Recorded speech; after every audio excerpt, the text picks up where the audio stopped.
Because of the following special CBS Sports presentation, Simon & Simon will not be televised tonight, but will return next Thursday at this time.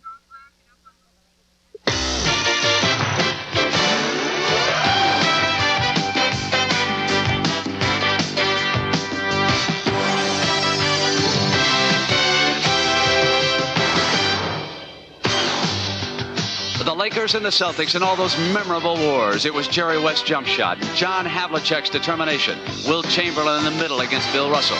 But it was always Red Auerbach lighting his victory cigar. Now Magic Johnson and these Lakers are trying to change it against Larry Bird and these Celtics.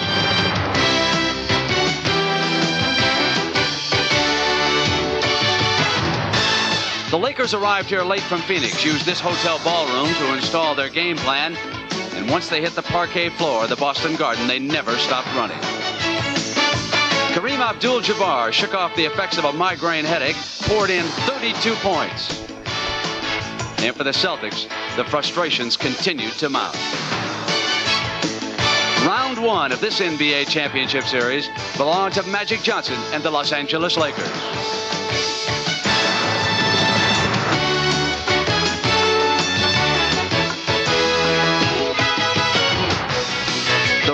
Continues to pound the Boston area, but it's dry inside. So welcome to the Boston Garden. It's the Celtics and the Lakers, game 2 of the championship series.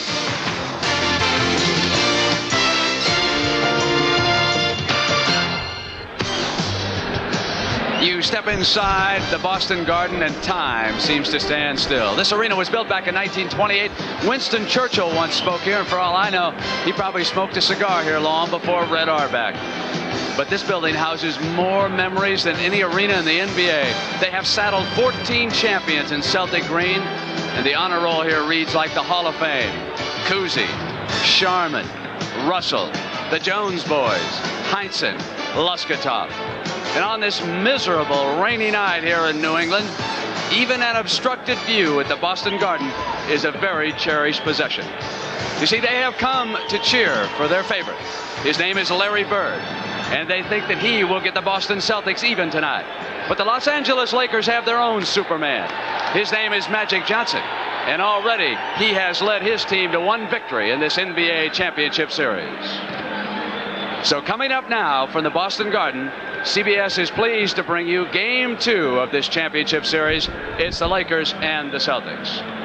Good evening, everybody, and welcome. I am Brent Musburger. And you know, rarely has the pressure been so heavy on the shoulders of the home team in only the second game of an NBA championship series.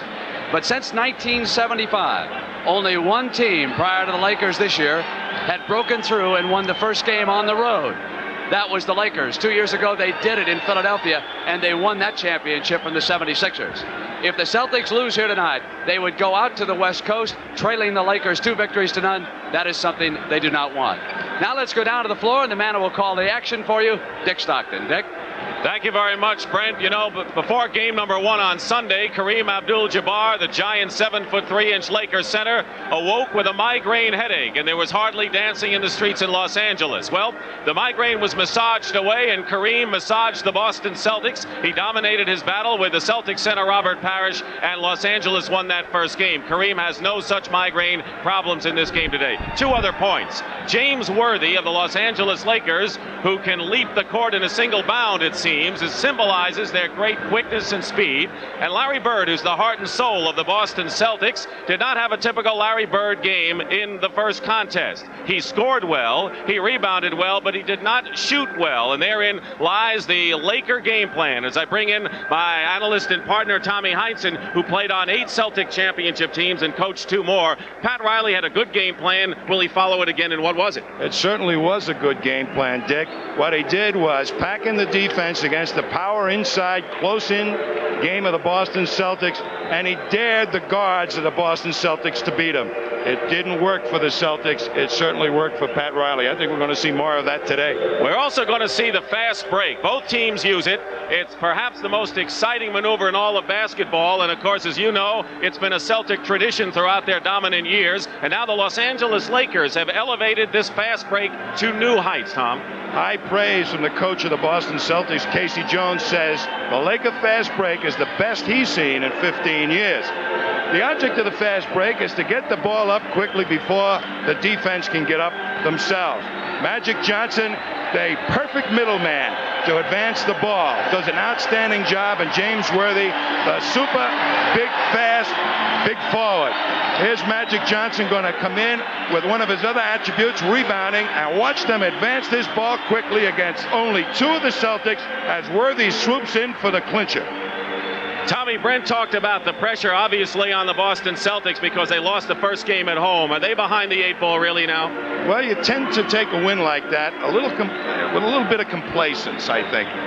Not so the Boston Celtics. I think the Boston Celtics are chomping at the bit to make sure that they don't go out to L.A. 2 down. They're a very, very hungry basketball team right now. Well, one man that would like to see the Lakers go back to the West Coast leading 2-0 is Irvin Magic Johnson, their sensational 6'9" point guard. And right now he's with our Pat O'Brien. Pat? Thank you, Dick. We're with Magic Johnson and Irvin.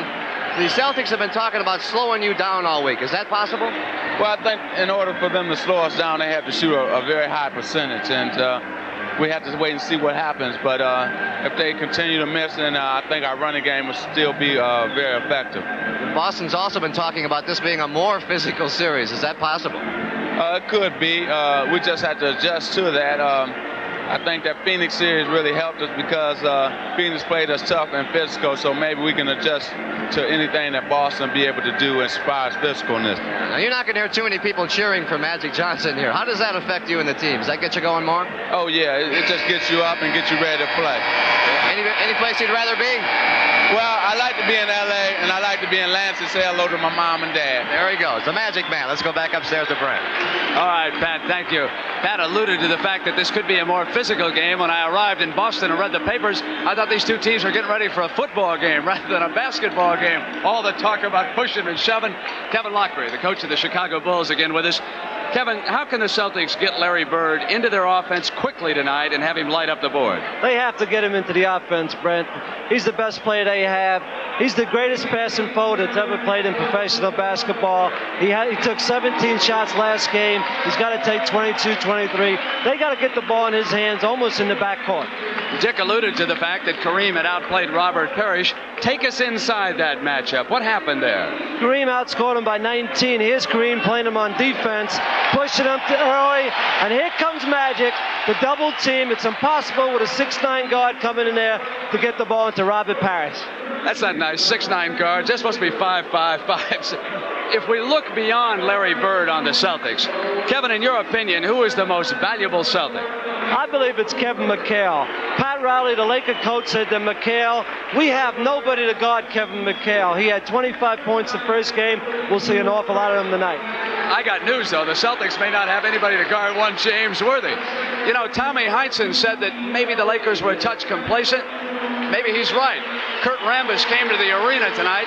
He forgot his sneakers. Had to send somebody back over to the hotel room, but they're here in time, and we are ready now, and we are just about to bring you Game 2 of this NBA World Championship Series, the Lakers and the Celtics, coming up.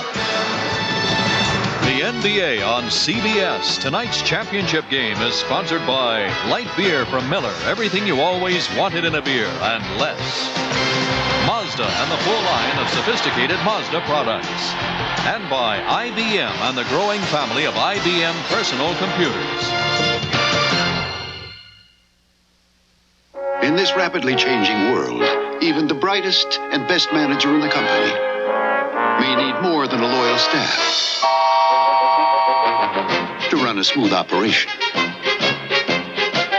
For when headquarters calls and pressure builds, it becomes harder to keep things rolling without running into mix-ups, losing control of the operation, and falling behind. For rapid improvement, a manager could use a tool for modern times.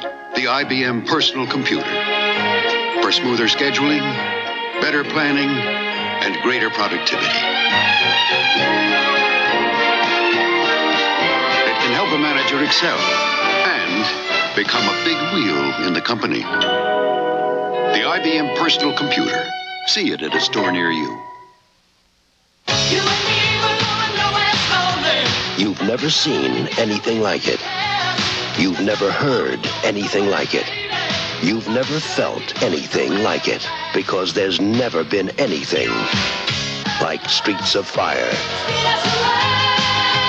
A rock and roll fantasy. Streets of Fire.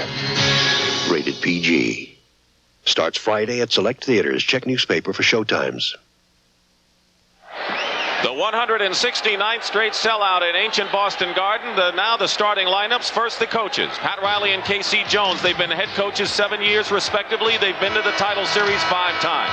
The forwards, James Worthy, so impressive on the fast break. Larry Bird looking to hit long range consistently. The power forwards, just what the position implies, and they fit the description perfectly.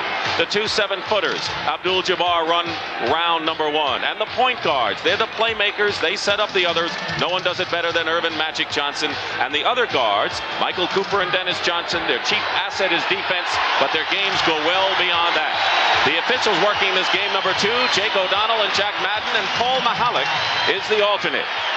So the Boston Celtics, who have won 14 world championships and looking for number 15, but trailing the Lakers, and Kareem Abdul-Jabbar, who has scored more points than anyone in the history of the NBA, and Robert Parrish, who needs to get his game on track, will jump center. The Lakers are in the dark uniforms, purple and blue, plus gold, and the Celtics in white and green. And Michael Cooper taps it over to Kurt Rambis. The Lakers have built up a 19-point lead in rolling over Boston, who staged the rally in the second half on Sunday. They're going right to Kareem. His famed skyhook misses, and now the Celtics pushing it up. Cooper defending Henderson, who's going inside. That got the Boston crowd charged up. Magic Johnson, number 32. He's 6'9", guarded by a 6'2", Gerald Henderson. Worthy against Maxwell. Celtics fast breaking again, but Johnson picks the ball off. Kareem. And Robert Parrish defends Kareem Abdul-Jabbar brilliantly inside. 3-on-1 for Boston. And there's a foul.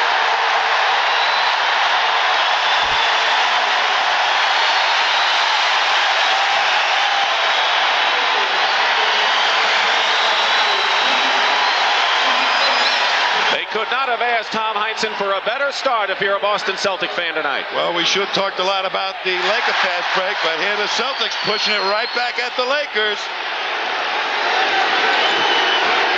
Michael Cooper, number 21, guarded by Dennis Johnson. Celtics playing a very tight defense. Abdul-Jabbar inside is fouled before the shot. It'll be the first foul on the Boston Celtics. You are allowed 4 team fouls. On the 5th in each period becomes the penalty, and a team will take 2 shots. Parrish has got a man-sized job just guarding Jabbar. He's not going to get too much help right now against him, or if it does, it develops late. Knocking the ball away was Robert Parrish, who has been a defensive gem so far in the first minute and a half of this opening period. Larry Bird.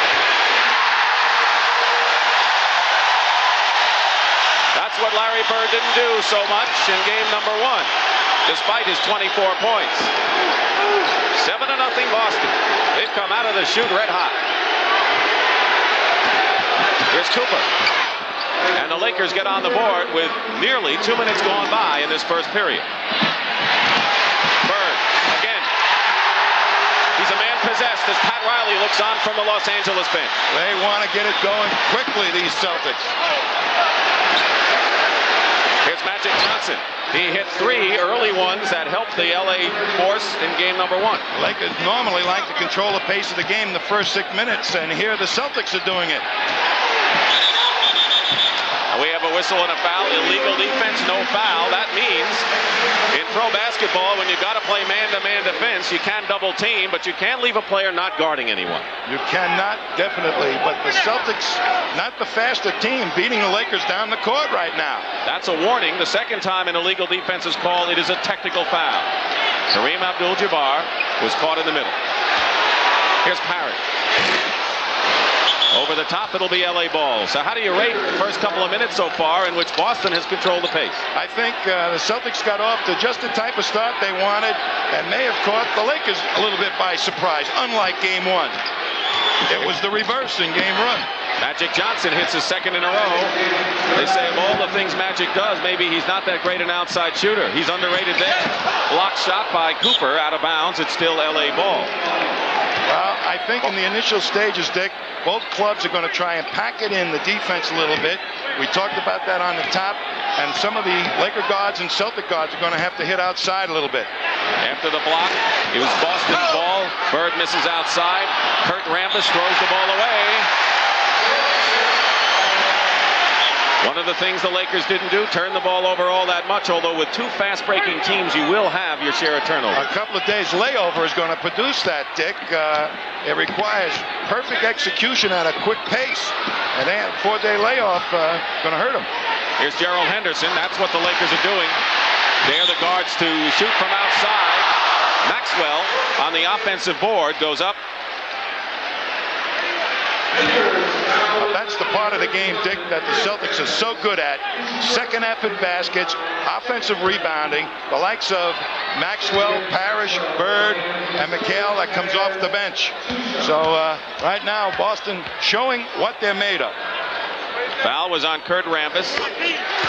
Maxwell hits the first free throw. One of the things that Cedric Maxwell does so well, and he is in his 7th year from North Carolina, Charlotte, is that he gets fouled a lot and goes to the line and gets that offensive rebound. When he's down in that low post close to the basket position, he makes something happen. He's got great moves, and he's expert at picking up fouls down there. He has 5 points, and the Celtics lead 11-6, 8:37 to go. A steal by Gerald Henderson, and he goes in for the layup. He just picked Magic Johnson's pocket. Not too many people do that. They go right into Kareem, double team him. They're going to say to Magic, can you do it again? And he does it again. Magic Johnson outside. He's hit now 3 in a row. They may just do that until Magic's arm gets tired. Now Magic Johnson says turnabout is fair play, and he picks one off. He's gone for 4. He's got it. And now the Celtic lead at one point, 7-0, has been cut to 3, with 4 minutes gone by in this first period. Magic makes his statement in the early part of the ball game. And that's off the hands. Now an illegal defense called again against the Lakers. And that is a technical foul. That's the second time it was called. James Worthy, and so a technical foul means that the Boston Celtics, and in this case Larry Bird, will go to the line and shoot a free throw. An illegal defense, Dick, is where the help side of the defense, away from the ball, is in the painted area more than 3 seconds, or has dropped below the foul line and is in there for 3 seconds. Take a look at James Worthy, trying to find him, but there's somebody on the weak side, way up at the head of your screen, top of your screen, was in there too long. And the weak side, of course, is always the side away from where the ball is.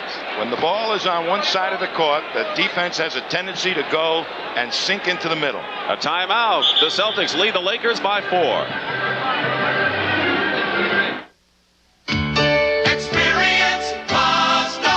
The first thing you notice about the Mazda RX-7 is its sleek, slippery styling. Then you notice amenities like contoured sports seats, a redesigned instrument cluster, and 5-speed overdrive. You also can't help but notice the Mazda RX-7's outstanding value. But perhaps most noticeable of all is just how you feel at times like these. The more you look, the more you like. The Mazda Experience. This camping trip was a good idea. Yeah, it sure is relaxing. Peaceful. Groovy. Groovy. Kind of dark, though. Man, I'm getting thirsty. Yeah, let's have another light beer from Miller. Lights, less filling. Taste great. Less filling. Taste great. Less filling. Taste great. What was that? That creature. What creature? Well, legend has it that a horrible thing stalked these woods. Oh, Mickey! And it comes out when the moon is full. What does this creature look like? It walks on 2 legs, but it isn't human. It's got big eyes that bulge out and... It's the creature! Hey, guys, where you going? Hey, guys, where are the marshmallows? Light beer from Miller. Everything you always wanted in a beer, and less. Come on, it's after us! Man, did you see that thing? Suck it. This weekend, the long and demanding Congressional course will test a top PGA field when they play the 17th Kemper Open, starting Saturday on CBS Sports. Tom, at the start of the series, Casey Jones, the Celtic coach, says that the man who will guard Magic Johnson will be the man that Magic Johnson guards, because you don't want to go chase him all over the court, and that falls on Gerald Henderson, who's 6'2" and gives up 7 inches, and a lot of people were critical of that move. Yes, but here it's going to pay some dividends, because the quickness of Henderson goes in to challenge Magic Johnson. That's going to be his job for the entire series, and here it's going to produce 2 points. I don't envy Gerald Henderson, though, trying to pick up Magic Johnson. Gerald Henderson in his 5th year from Virginia Commonwealth, discovered in the minor leagues, has worked his way up, number 43 with the ball now, to the fact he was a starter all season at point guard for the Boston Celtics. Maxwell going in against Rambis, challenging Kurt Rambis, and there's no question, Tom, that the Celtics with a lot of guns have gone to Maxwell, who has 7 points so far. Well, that's another indication of that strong inside power game, the close into the basket game the Celtics are so good at. James Worthy guarded by Maxwell right now. Cooper puts a fake on Maxwell. Michael Cooper hits. So all of the Laker points have come from their guards right now. Magic Johnson has 8 and Cooper 4.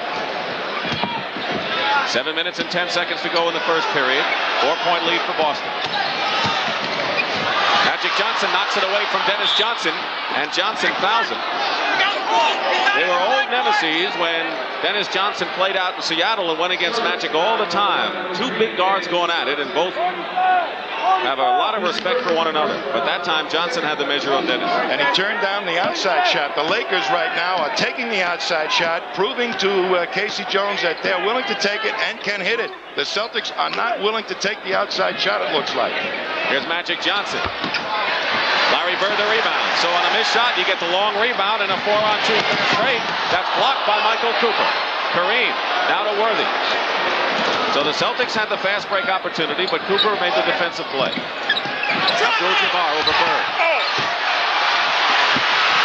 Still has it. Pinball machine and a foul. Parrish had got a hand on it, but Kareem Abdul-Jabbar shows why, if you have a good big man, you're in good shape. And he's been the best in the NBA for a long, long time on the boards, and particularly with that sky hook. That is the second personal foul on Robert Parrish, the Celtics center, who fouled out in game 1, and so the Celtics all of a sudden have a problem, even though they're leading with 6:30 to play in the first. In every liquid event, there are moments to hold forever, forever in steps. Feel the power of the pounding hearts, forever in steps. Yours is the magic to hold. Share the triumph, share the gold, forever in steps. Now I've entered all 24 events, Dad. Capture all the memories in this historic stamp collection at the post office. In the beginning, man's feet walked free, but the road to civilization was paved, so man developed shoes. Soon after that, man developed athlete's foot. God. Today, there's Mycotin. Mycotin cures athlete's foot. It's the only athlete's foot medicine you can buy with Myconazole, a patented ingredient recommended by specialists to cure athlete's foot. Mycotin, now also available in new spray liquid. Mycotin, the end of the road for athlete's foot. How to ride a Honda scooter. First, select shirt pant combo. We suggest this or this. Next, select appropriate shoes. We suggest 2. Then choose a scooter that best expresses your individuality. There are many sizes and colors. And always wear your helmet. Honda scooters. They're everything but ordinary. We're back live at Boston Garden. Dick Stockton and Tom Heinsohn with game number 2 of our best-of-7 series. And the Boston Celtics came out like a house of fire, but their lead has been cut right now to 4 points. Well, they established their fast break, but the speed of the Lakers is starting to catch up. They are dynamite and getting back fast. The quick forwards that the Lakers have make it extremely difficult for any team to fast break against them. Kareem Abdul-Jabbar, who broke Wilt Chamberlain's scoring record this year, and also broke the all-time field goal record right here at Boston Garden. This is the first free throw. Kareem was pleased with the fans' reaction here. They gave him a long-standing ovation. He wrote a letter to the newspaper and he said, "We'll see you in the spring," and how right he is. He is the inside or the set offense of the Lakers. They go to him 80% of the time when they can't get a fast break. He misses both free throws. He hasn't hit a field goal yet. 0 for 4 after hitting his first 6 shots on Sunday. 6:19 to go in the first period. Gerald Henderson. Parrish gets the rebound. Those that want to know where Robert Parrish is, he's made his presence felt so far, but he's playing with 2 personal fouls. 6 and you're out. Kareem trying to get 3 on Parrish, and maybe the foul situation had a factor on that play. And had him releasing Jabbar for an easy one. He doesn't want to pick up that third. 18-14, the Celtics in front. They have led all the way in this game. Larry Bird double team.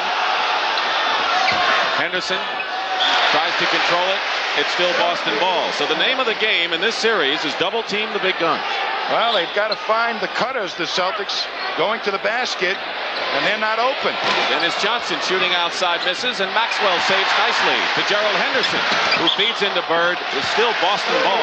The only way they're going to be able to open up the game, the Celtics, is if Dennis Johnson and Gerald Henderson hit some 18-foot shots. 5.5 minutes to go in the first period.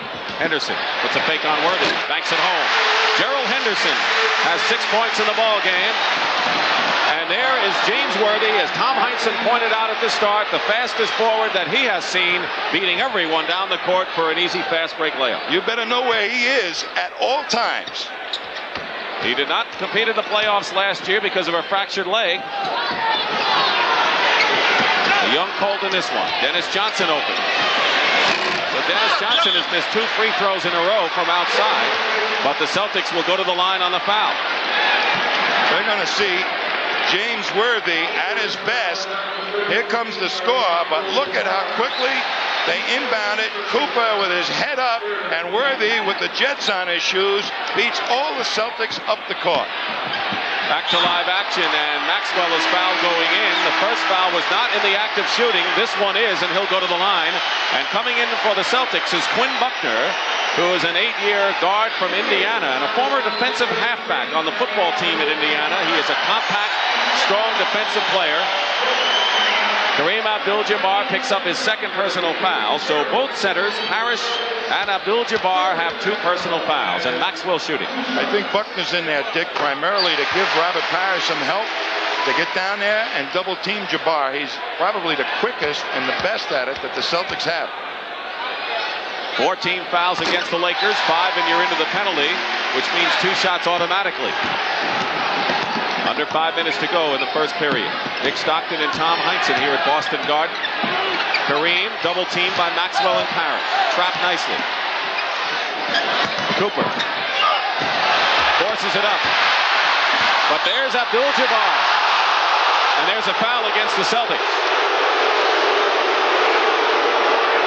Celtics made a big mistake that time, Dick. They had their big people taking off up the court before they were sure they had the rebound. That's a no-no. You don't fast break until you're sure you got possession of the ball. Bob McAdoo has come in for Los Angeles, and the hand for Kevin McHale.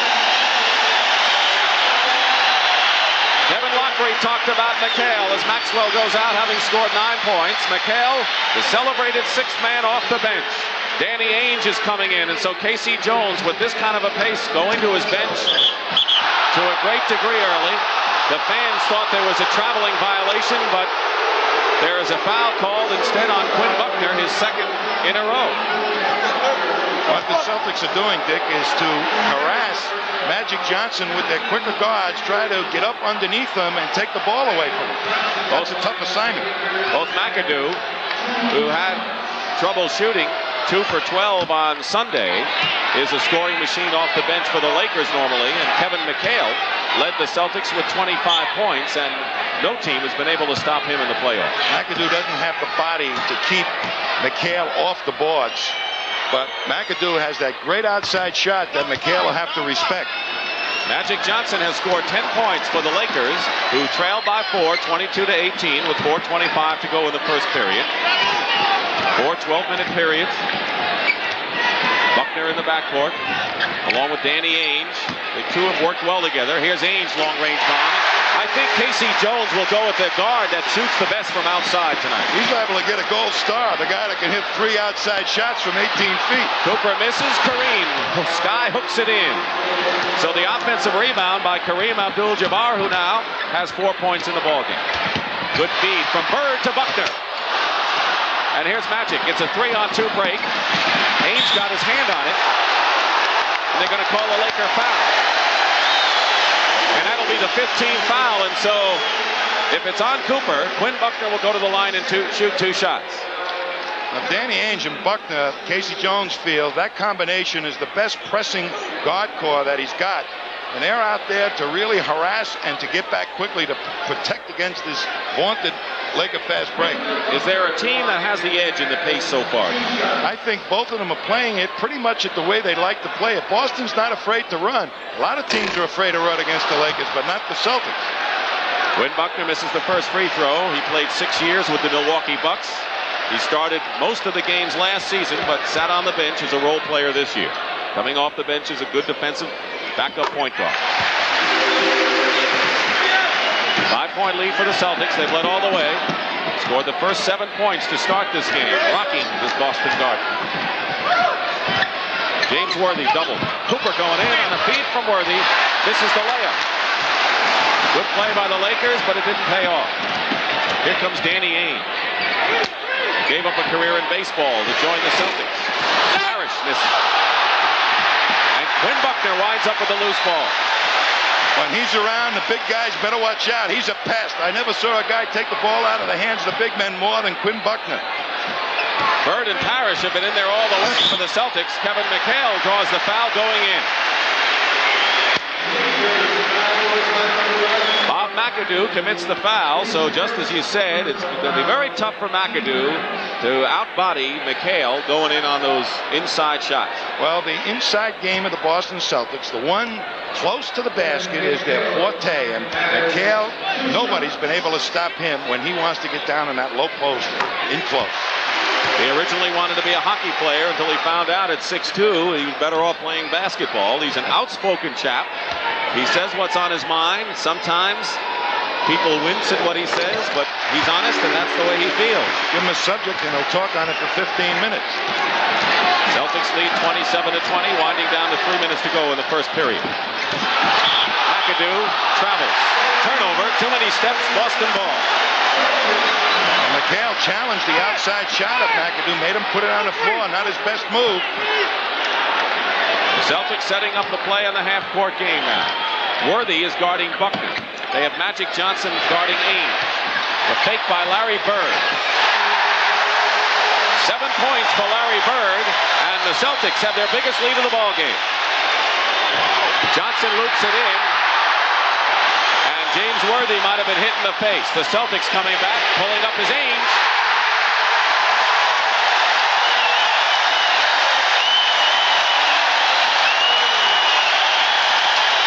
Pat Riley wants a timeout for the Lakers.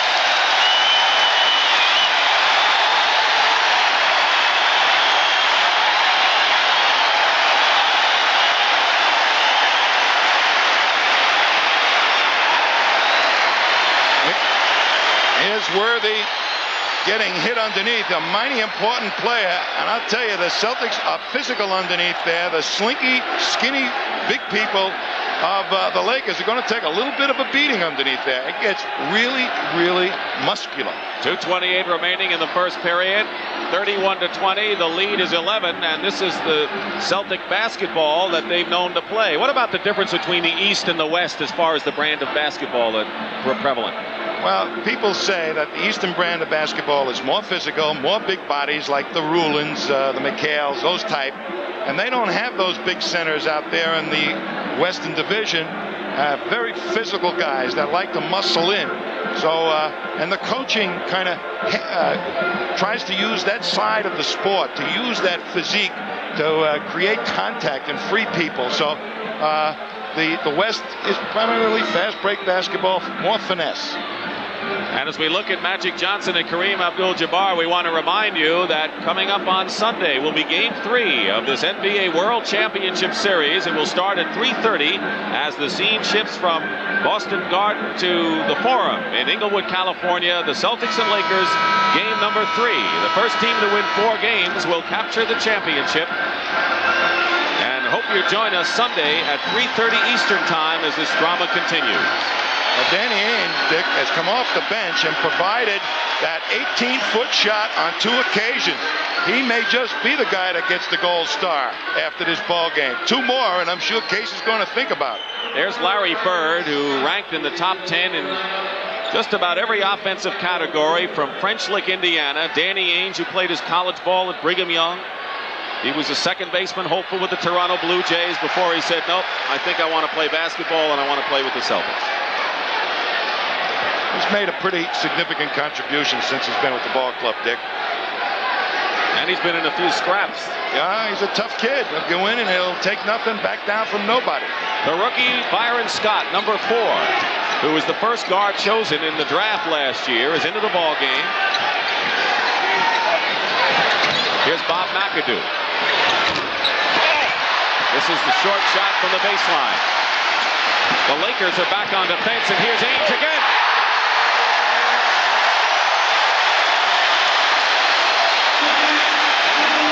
He has hit all 3, and the Celtics lead now by 13 points with under 2 minutes to play in the first period. Abdul-Jabbar with a perfect feed inside to Magic Johnson. That's why he's such a great center, because he's able to make those real good passes inside. We're going to see the Lakers go to their bench again, and a 20-second timeout has been called for by Casey Jones. There is Swen Nader, the backup center, and Jamal Wilkes, who has been one of the prolific clutch scorers, a good outside shooter in a terrific career, 10 years. He has had a virus ailment which has slowed him. So Jamal Wilkes will be coming in along with Swen Nader, who played in the shadow of the great Bill Walton at UCLA and has been a veteran backup in his 11th year. And a very good backup at that. He's done some significant things as a starter, rebounding, leading clubs in the league in rebounding, and also a very, very fine scorer. Swen Nader into the ball game, and so Nader not able to report in yet because of the 20-second timeout. Nader and Wilkes ready to come in. Each team is allowed 1 20-second timeout. Usually it's because of an injury. And now the Lakers are hit with an illegal defense call again. Pat Riley is off the bench. Normally cool and collected. Pat is a little upset right now. And that's the 3rd violation. And another technical foul is called, and Larry Bird will go to the line. Well, the Celtics are setting up their offense to make that illegal defense very, very obvious to the officials. You cannot, if you are on the opposite side from the ball, go into the lane. And they have 1 foot in there, and they're trying to play pity-pat, pick it up, and avoid the 3 count, but they're getting caught on it. 3 seconds, that's the magic time limit. Kareem Abdul-Jabbar goes out of the ball game. Worthy is on the bench. Kareem has scored 4. Worthy has scored 2. And so in an effort to shake things up, Pat Riley now, in essence, has his second team out there with the exception of Magic Johnson, who's been the only one really shooting well for the Lakers. Well, Robert Parrish with 2 fouls might be a good chance to get him out of the game. Bird fouled and will go to the line. And the foul is on Magic Johnson. That is his first. Pat Riley, who has been to the World Championship Series in each of his 3 years at the helm of the Lakers. Here's Earvin Magic Johnson from Lansing, Michigan. The Laker defense isn't the same when Jabbar is on the bench. He is such an intimidator in there. Just the mere size of him and his hands up in the air makes you change the loft of your shot. With him sitting on the bench, there won't be too many of the Celtics afraid to take it to the basket. Larry Bird from French Lick, Indiana, was a star at Indiana State. Reached the NCAA championship game in college and lost to Magic Johnson's Michigan State Spartans. 13-point lead with 1:20 to go in the first period. It's been Boston all the way. Byron Scott, good-looking rookie with a lot of poise.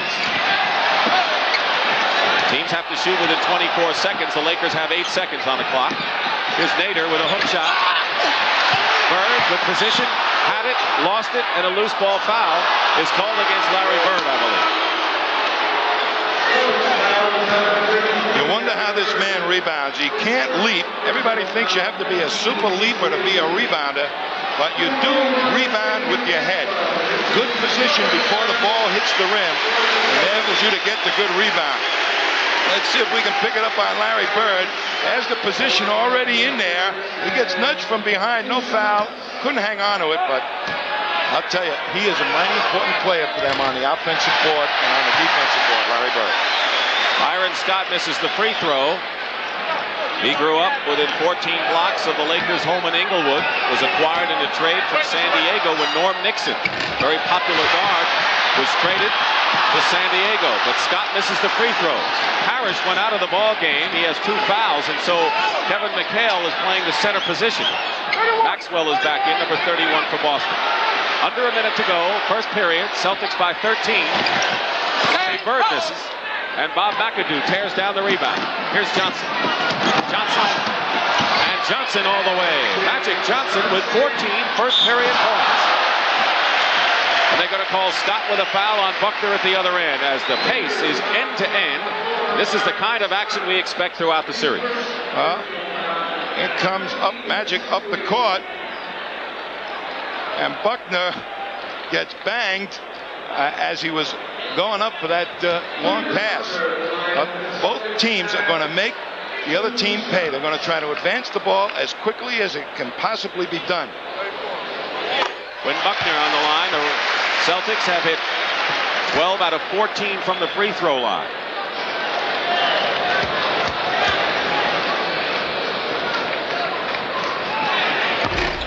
One out of 2. 37 seconds to go in the period. 36-24. Celtics have led all the way. Johnson against Ames. Here's Byron Scott. Byron Scott hits the shot. He's only a rookie, but he's not afraid to hit it. And Pat Riley told us yesterday, he said he's the kind of a player, he's not afraid to have his number called when the game's on the line. He's an excellent outside shooter. 11 seconds remaining and 10 seconds, and the Celtics playing for the last shot. Their lead is 10. At one point it was 13. And traveling call, and now the Lakers with 3 seconds will try to get off the last shot. Go get it, Buck. 3 seconds. Byron Scott travels, and no time goes off the clock. So now the Celtics, with 3 seconds to go, will try to set something up. He took too many steps down the sideline and trying to make that pass. You only can have one step. McHale, double team. And the buzzer sounds, ending the first period in which the Celtics have led all the way. And after one period, it's the Boston Celtics who trail 1-0 in games, 36. Los Angeles Lakers, 26. And we'll return to the Boston Garden in Boston, Massachusetts, after this word from your local station. This is CBS. Oh, I gotta go practice, Gloria. Oh, my crush? Don't drink it. An orange crush is in sight. Your eyes grow bigger. Your mouth gets wider till those all-natural flavors are deep inside you. Crush is so irresistible, you can't keep a bottle full. Orange lovers have a crush on us. Hey, where's my crush? It had a taste to beat the band. Orange lovers have a crush on us. Dawn at the dawn of a new day. Feeling the sun shining strong. Follow the trail where it's leading you and discover a place you belong.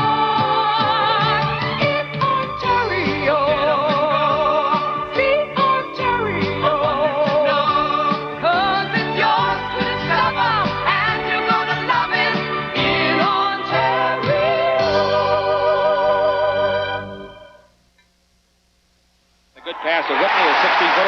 comes away limping badly. He's hurt now. I thought it was all over. But with training and help, I got the chance to come back. Some people need training and help just to play the game. I volunteered to coach Special Olympics and give them the kind of help they need. Come in. But Special Olympics needs more coaches. Beautiful. They can't do it with just magic. It takes you, too. Furnished as a public service by the National Basketball Association.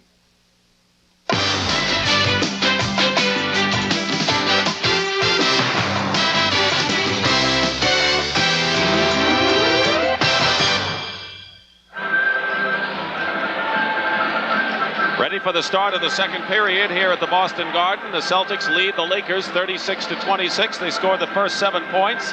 The Lakers came back. The Celtics opened it up to 13, and now it's at 10 points. Magic Johnson is the high scorer in the ball game with 14. Cedric Maxwell and Larry Bird each have 9 points. They're the high scorers for the Celtics. Celtics got the pace of the game that they wanted and also were able to score those close-in baskets. Scott Wedman, veteran who came over from Cleveland, who was a star at Kansas City. He's in for his outside shooting. Misses his first attempt as he opens the second period in the Celtic lineup. He's going to be playing a guard position. Wilkes on a feed from Johnson. Misses. McHale. So it's Wedman and Ainge in the backcourt. McHale, Bird, and Maxwell up front for the white-shirted Celtics. Bird immediately double-teamed in a crowd. And a Laker foul. They're only double-teaming Larry Bird when he gets down close to the basket. And they got big people on him, so he can't find an open man. Now look at them all harass him, and he gets banged and knocked to the floor. Foul was on Jamal Wilkes. Cedric Maxwell with 2 attempts. Defense twice and a good block the second time around. Wilkes got a good corner shot. Driving inside this time, and Jamal Wilkes gets the basket. He's had 2 good practices, and Pat Riley told us we're going to play him a lot more. He's played 8 in a row after missing the first 7 of the playoff season. Celtics maintain possession. The Celtics with Danny Ainge outside shooting has opened up that inside game just a little bit, particularly for Maxwell. Parrish with 2 personal fouls comes back in the ball game, and Larry Bird gets a rest. He scored 9 points for the Celtics and 3 rebounds. Whatever the Celtics need, he's there to provide it. Parrish is back. Wedman hits. Wedman came off the bench and hit 3 big shots for the Celtics in their comeback attempt on Sunday in game number 1. He proved that they needed to hit that outside shot. Nearly a minute and a half gone by in the second period. Nader with a good move on Parrish. Didn't know he had that quickness. Well, that one hook shot set up that roll move. Parrish was away from him the first time. This time he bodied him. So the lead is down to 8 now, and the crowd quiets a bit as the Lakers are hit with another foul. That'll be their second. And NBA Commissioner David Stern, who's serving his first year at the helm, a witness here at Boston Garden. Foul is on Nader, his first personal foul, second team foul on LA. McHale, good feed from Ainge. He had to get it over the defender, Tommy. He sure did, and it was a perfect pass. Irvin Magic Johnson, 6'9" point guard. He can play every position on the court. Bumped by Wedman. McAdoo going in. The basket will count. McAdoo gets the basket and will go to the line and try for a 3-point play. 40 go! 32! And the foul is on Kevin McHale, his first. And so now the lead is cut to 8. Chance for 7 when we come back after this timeout.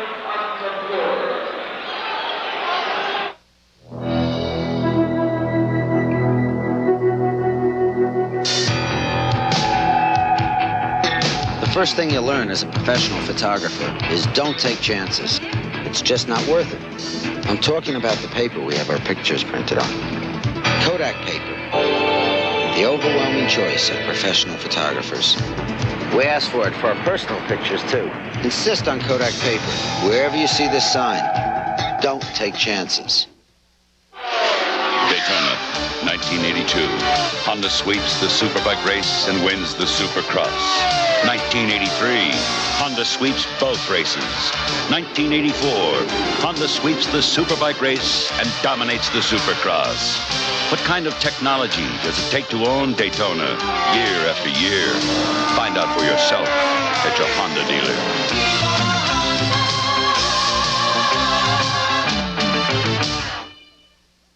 I'm not interested in your friends in high places, and I don't trust politicians. Now, if we listened to you, we'd still be rolling drunks for a living. They dreamed it all. I swear, Noodles, you and me together, we can make it come true. They did it all. There they are, the 4 horsemen of the apocalypse. And it all came back to haunt them. Robert De Niro, Once Upon a Time in America. Rated R. Starts Friday, June 1st. Check newspapers for a theater near you. Tom, the Lakers have cut 8 points off a Celtic lead, which was at 13. What should Boston do at this point? I think they need a little substitution, perhaps in the backcourt. But they're going with the same guys. There's the inside game. Kevin McHale, that is oh so important right now. The outside shooting of Ainge and Wedman has helped set up what is normally the big part of what the Celtics like to do, scoring close. Danny Ainge with 6 points. There's Dennis Johnson, who has been on the bench. He has not scored in the ball game. Dennis Johnson's been a big play man for the Celtics in the playoffs. McAdoo missed the free throw and a chance for a 3-point play, so the lead remains 8, 40-32. We have 9 minutes and 50 seconds to go in the second period. McHale tripled for the moment. Pesky defense by Byron Scott. Still Boston ball. Arnold Red Auerbach, and at halftime you will see a very fine profile on the Celtics president and general manager at the half. McHale blocked from behind by McAdoo, and there's Scott Wedman from the corner. Celtics had several opportunities, and now the Lakers can cut the Celtic lead to 6.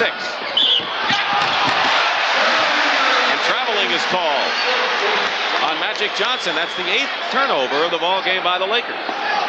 Pressure in the backcourt.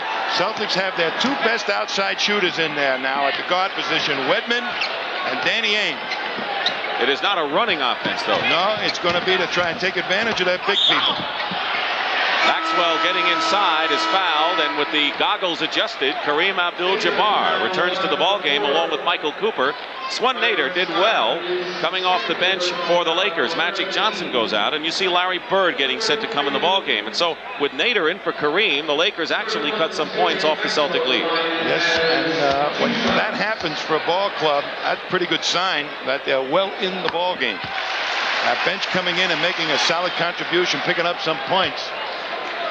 But they've got McAdoo's very capable if he gets that outside shot going. Swan Nader's got the good offense inside, but now they've got Kareem back, baby. And he's been trouble. 14 points for Magic Johnson as he goes to the bench. Cedric Maxwell, meanwhile, leads with 11 points and 4 rebounds, leading the Celtics. The Lakers foul going in. That is the second team foul against Boston, and it's against Danny Ainge. He's such a good passer. When you double him, he's going to find an open man. But when you triple him, there's 2 open guys, and there's Wilkes with nobody on him.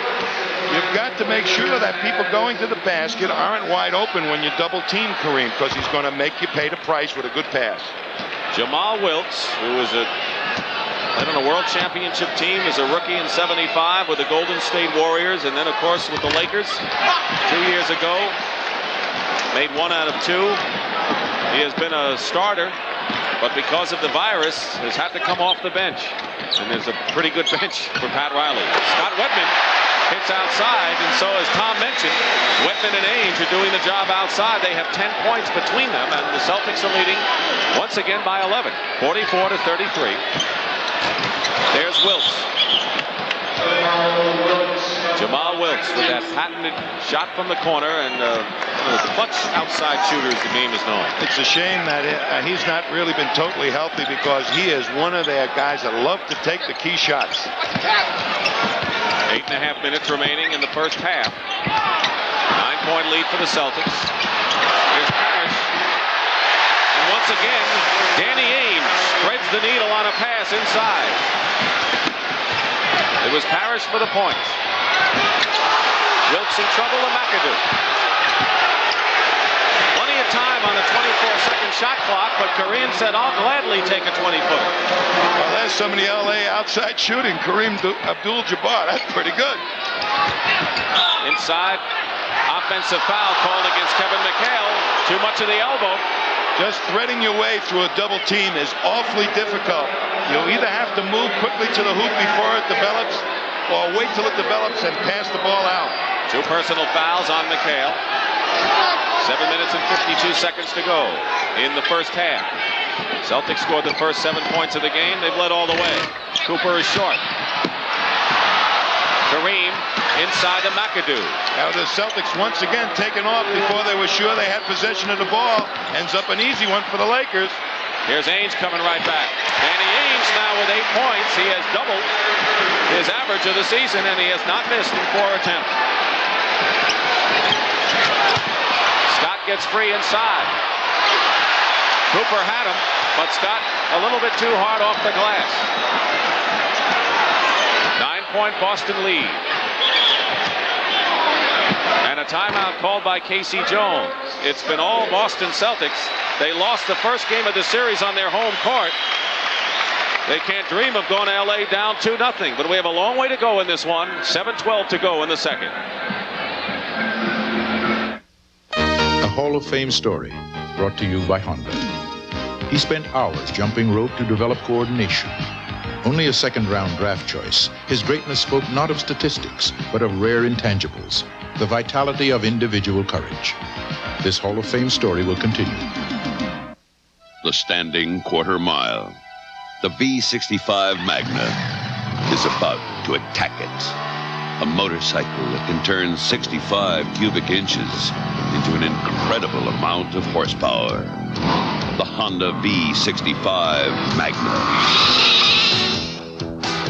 Nothing that looks like this has ever performed like this.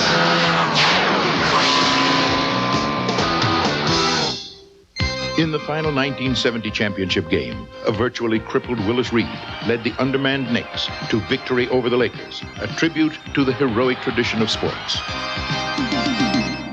Saturday, Airwolves Jan Michael Vincent. Don't mess with me, punk. Art Carney, Teresa Saldana. When your back's against the wall, there's only one way out. Defiance. The 2 7-footers battling inside. Parrish has been having a tough time in all these series, and here's the reason why. He can't get where he wants to get. Kareem Abdul-Jabbar, not noted for his muscle, but a good pass saves it, and Parrish scores inside. Here's Robert Parrish, who is called the Chief because of his wooden, solemn look. But off the court, he is a laughing, smiling guy, and his hobby is watching horror films of all things. He's got more horror movies. I think he's got The Bride of Frankenstein, The Husband of Frankenstein, whatever. Jerry Buss, the owner of the Lakers, and John Robinson, the head coach of the Los Angeles Rams. One of many Los Angelinos who have made the trip east for this series, which will resume Sunday, Game 3 from the Forum in Los Angeles at 3:30 Eastern Time. 9 seconds on the shot clock. Cross-court pass. McHale is fouled inside. Danny Ainge, who has 3 assists and is 4 for 4 from the field, has made a definite contribution off the bench for Boston. He's been the 4th guard for the Celtics most of the season, and a lot of people claim he's inconsistent, but he's being played inconsistent.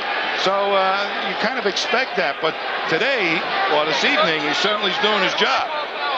There's Danny Ainge, who was at Brigham Young, who's awfully scrappy. A lot of his play under the microscope when he's come here has been under pressure.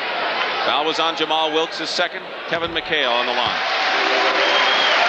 Celtics have hit 15 out of 18 from the line. LA has struggled. They've made only 3 shots out of 9. They're not getting that fast break going with Magic not being in the lineup right now, and that's where they fatten up their shooting percentage.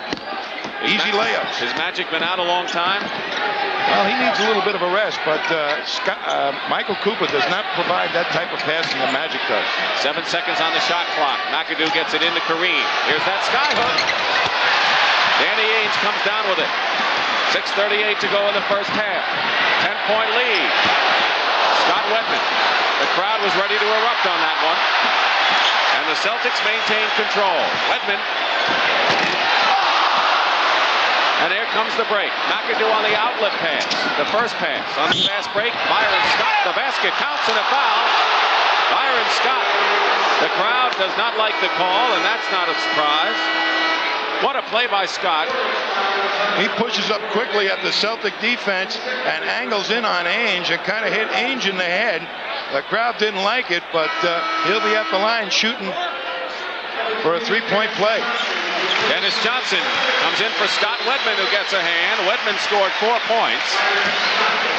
James Worthy returns to the ball game for the Lakers, replacing Jamal Wilkes. And so the Lakers now have a front line of Wilkes, Worthy, and McAdoo, with Cooper and Scott in the backcourt. Dennis Johnson and Ainge make up the Boston guards. Here's Ainge, long range. Cooper gives it to Bird.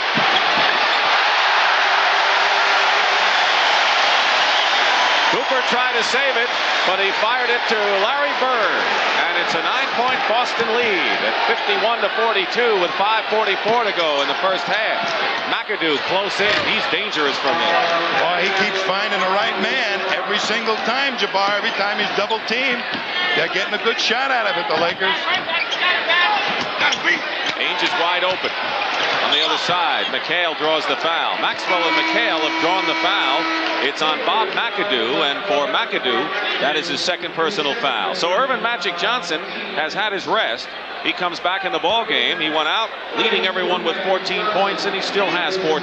Byron Scott gets a breather. And Kurt Rambis is back. He's had a hyperextended elbow, and that's why he has all that contraption on that left arm. McAdoo also goes out. McAdoo goes out. He scored 6 points and 5 rebounds. So he's played better today than he did in game 1.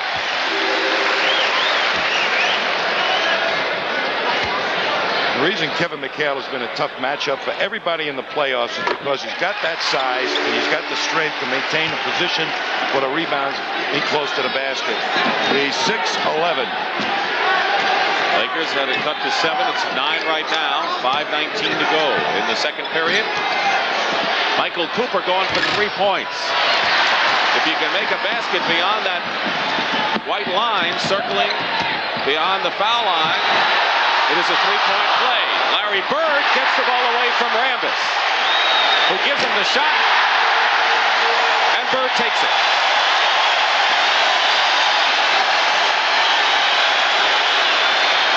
Celtics' biggest lead was 13.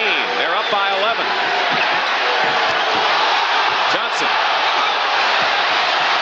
Kurt Rambis. Well, the Lakers have had several great opportunities inside for layups, and they haven't converted them. And here's Dennis Johnson. And Pat Riley wants a timeout.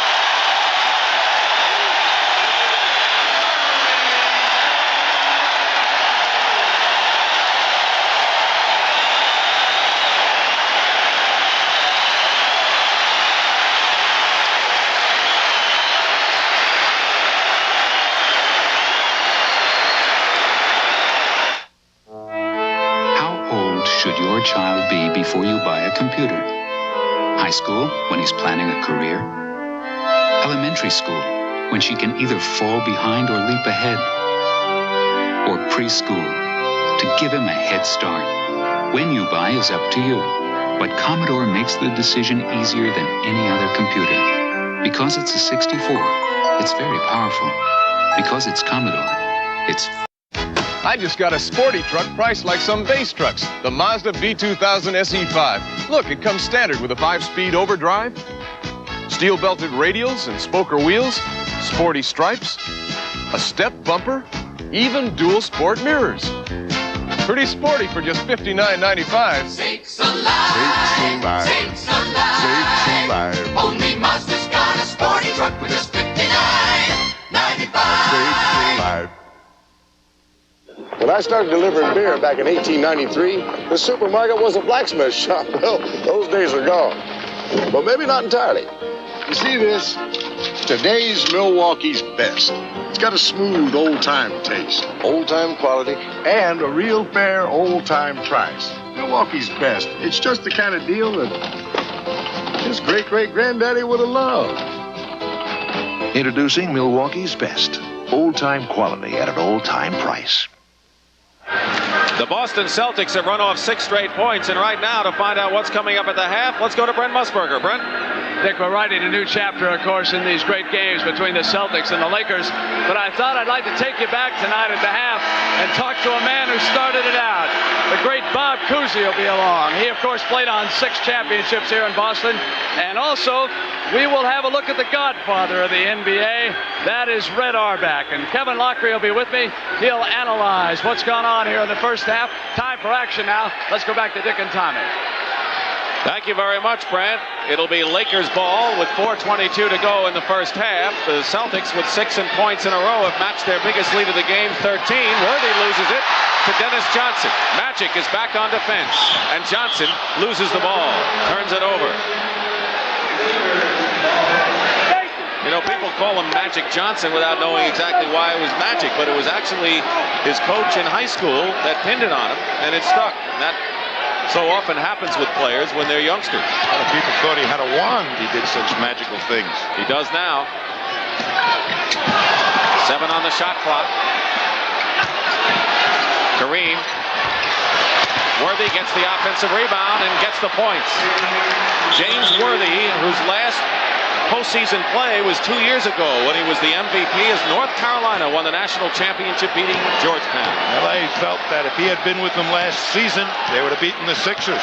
He was with them until the playoffs when he had the broken leg. 3:35 to go in the period. Magic. Johnson on the other side. Dennis Johnson hits over James Worthy. Dennis Johnson with 4 points. Bird with 13 leads Boston. Magic Johnson with 14 leads the Lakers. Here's Kareem having a little trouble with the skyhook tonight. Dennis Johnson.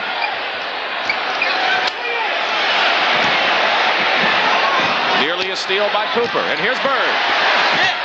Blocked by Kareem Abdul-Jabbar. He had all ball on Larry Bird going up, and on a 3-on-2 break, defense on the other end by Dennis Johnson.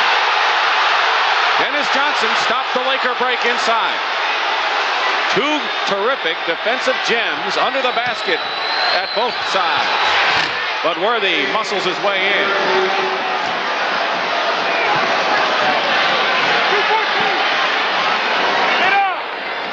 Do these players want to slow up this pace? I think some of the Lakers are getting a little tired right now. Ainge fires it up. I think the Celtics may be a little too. They may be a little fatigued. Not Magic Johnson, not Worthy. Basket good and a foul. And the Lakers have come back.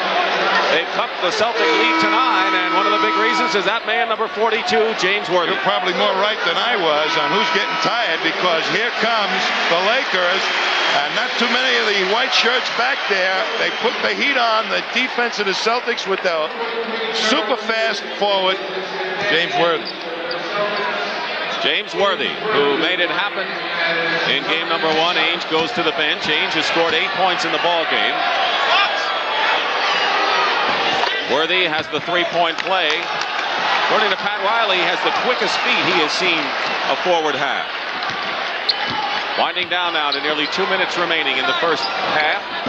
Bird tries to get it to Henderson, but it's Magic Johnson who tips it away. Being chased by Gerald.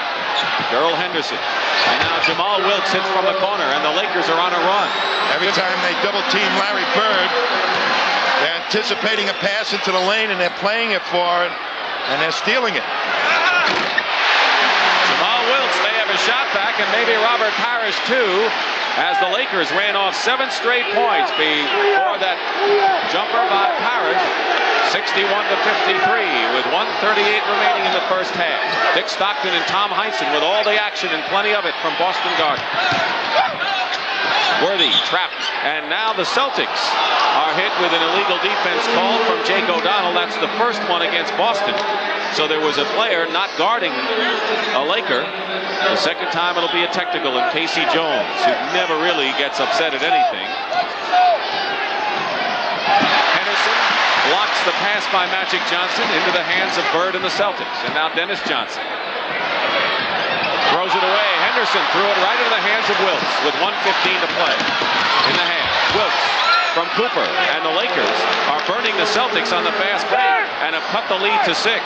This is the portion of the game, Dick, where the fast break starts to pay some dividends. The big people of both clubs start to break down. They get a little tired and want to hustle back on the defense. McHale, he misses, and Wilkes, who has scored 9 points off the bench and is a rejuvenated performer for the Lakers in this game. And Pat Riley, with 48 seconds to play, calls the 20-second timeout allotted him. Down by 6, the Lakers have to be feeling awfully good. They were trailing by 13. They've cut it to 6, and a chance to do more damage before the half is history. I think the Celtics got a little cocky. They were getting their inside game going, and they weren't a little bit patient of taking the good shots. And coupled with a couple of bad turnovers, have produced some fast break opportunities. Would you say sooner or later it wears you down, that sizzling break by Pat Riley's team? The consistency, it's like a sledgehammer. They keep hitting you in the head with it, ultimately hoping that the big guys will roll over and say, don't do it to me anymore. Well, we'll be with you next Sunday as the series continues with Game 3. From the Forum in Inglewood, 3:30 Eastern on Sunday for Game 3 between the Celtics and Lakers. The next 2 games are in Los Angeles. And, of course, all of the NBA Championship Series will be seen live right here on CBS. 8 seconds on the shot clock. Wilkes, he's hot.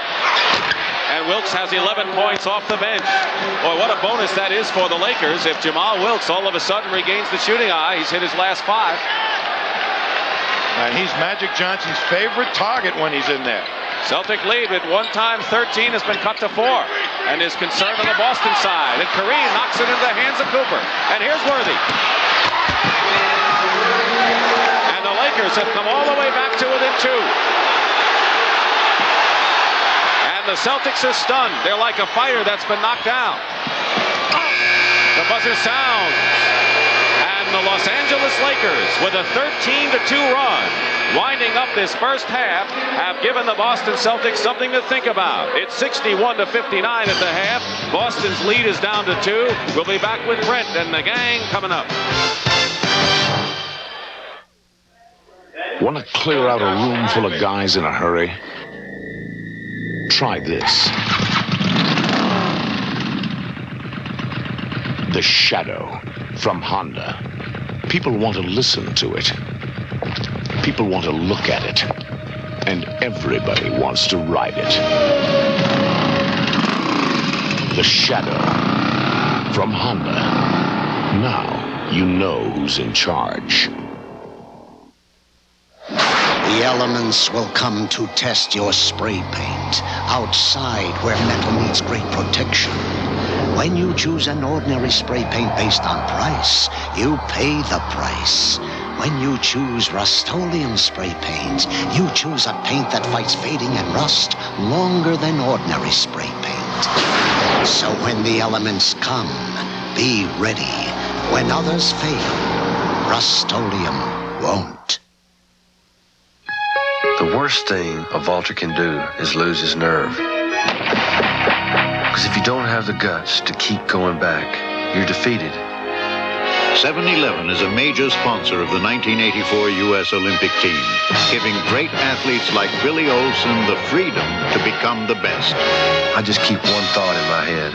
Go over that bar higher than anyone has ever done it before. 7-Eleven. The dream begins with freedom. There we were in no man's land, when the moving truck died in the sun and the sand. So since it seemed we'd be a while, we set up house and we waited in style. And we waited, and we waited, and we waited. Now I know Ryder and some newer. They're tougher, they're strong, and driving a bargain sure didn't pay. So next time I'll think this way, it's Ryder or it's wrong. We are back in the Boston Garden, known around the NBA as the home of champions, and 14 of their great championship banners still hang from the rafters here. And of course, long before folks were talking about Larry Bird and Magic Johnson, they were talking about this man right here in the city, number 14, Bob Cousy. Led Holy Cross to an NCAA championship, and then he led the Boston Celtics to 6 world titles behind the back. Big Bill Russell never had such an easy layup as that one right there. Fed to him by the man who is with me now, Bob Cousy. And Bob, so nice to have you with us here. I know you stay very active and close broadcasting the Celtic games during the season. What about this particular game? I thought the Celtics had it in hand, and then it started to slide away. Absolutely. It's a series that's going to be dominated by really intensity and defense, Brent. I think this is where the Celtics got into trouble on Sunday. L.A. came in and listened to all that rhetoric about, they're tired, jet lag. They played Friday night, and it gave them an additional challenge, and they were even higher for the game than they normally were. And I think the Celtics believed all that jazz, and it was just enough of a downer where the combination produced a win. But it's, whatever happened during the year or technical things don't play a role. It's really intensity that's going to dominate. Bob, people always ask me, and let me ask you, could the Celtic teams have fared well today against the current NBA groups? Well, assuming that those were still hopefully the best teams put together, it's like saying, can the old superstar compete today? Yes, in individual terms, they certainly can. I think the key would be that we or the individual would not dominate the way we did in those days. I mean, I was around for 6 championships, but God, they won 11 out of 13. That's incredible domination in a highly competitive area. So they wouldn't do that, but they'd certainly be competitive. What's the biggest change in today's game from when you started? Salaries. Salaries, you noticed that, Bob, it's always a pleasure to have you with us, and I know the man that signed you to the first contract, known far and wide as the godfather of this league, and that's Red Auerbach, and Pat O'Brien takes a special look at him, so let's go down to Pat now. Thank you, Brent. Listening to you guys talk about the tradition here and standing down here on the parquet floor and looking around at the fans, I can tell that the fans are not only loyal but appreciative. And one of the people they are constantly saying thank you to is the man responsible for all this, indeed, one of the founders of professional sports. The founding fathers in baseball, Connie Mack. Football, George Halas, Papa Bear. And Arnold Jacob Auerbach, in basketball known as Red. At age 66, Red is still in the game. Get him off him or give him a saddle! Today, Red is known as the legend, and it's no wonder. He saw the very first tip-off in the NBA, created a dynasty with the Boston Celtics as coach, general manager, and president, 14 world championships. Not bad for a kid who once thought his best quality in basketball was hustling on defense. Well, he hustled his way through the ranks, a starter in college.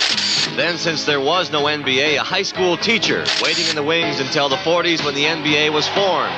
Molded in the early days by one Red Auerbach. I believe in the fast break concept.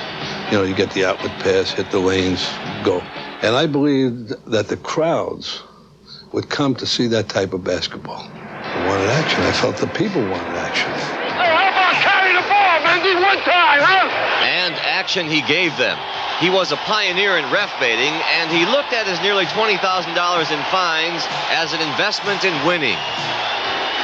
I was the first one to get thrown out of a game deliberately. Like we'd be 15 behind, and nothing I did changed it. So I get thrown out. At least 80% of the times or more, we'd win those games. I never deluded myself into thinking that my boys would win it for dear old Red. They just wanted to show they could win it without me. But they usually won together, and oh, did they win. Red, the players, and something called Celtic pride. And the buzzer goes off, it's all over. The Boston Celtics are once again the world champions. You're proud to be a Celtic, and after a while, it's a big thing. It's important, but you win games with it. They could take all those stats and burn them. There's only one stat. Did you win or did you lose? That's where it's at. You might say Red is a collector. He's gathered 14 championship banners. He keeps those in the Boston Garden. At home in Washington, D.C., he collects things about as unrelated to basketball as you can get. I collect letter openers and other things that I like, things that appeal to me. I always felt that while I was coaching, I had to have diversification, which took my mind away from just basketball. I think too many coaches today become too narrow. Their whole life is basketball.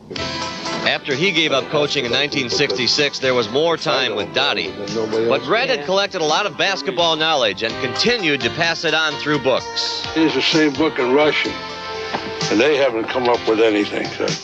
And you'd never keep him away from lecturing future Celtics. One word I never want to hear, never, is why. And as the club's president and general manager, earlier this year, his competitive spirit put him on the floor again to solve an argument. All in the process of getting one more title, one more victory cigar, yes, one more trophy. I'm so proud of them, like any other championship. Yahoo! It's a lot more fun to win than to lose. And you want to go through the whole summer having people come at you and say, what happened? It's easier to win it. It's more fun.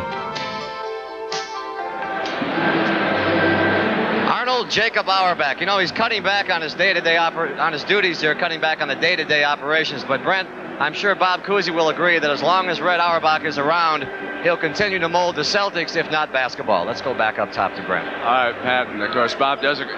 Listen, Red was always tough with a contract. What did he get you for your first contract with the Celtics? Oh, you really know how to hate a guy. You really want me to tell you that in front of millions of people? God, how about if I whisper it to you? So, what was it? I think I held out for about $9,000, I'm ashamed to say.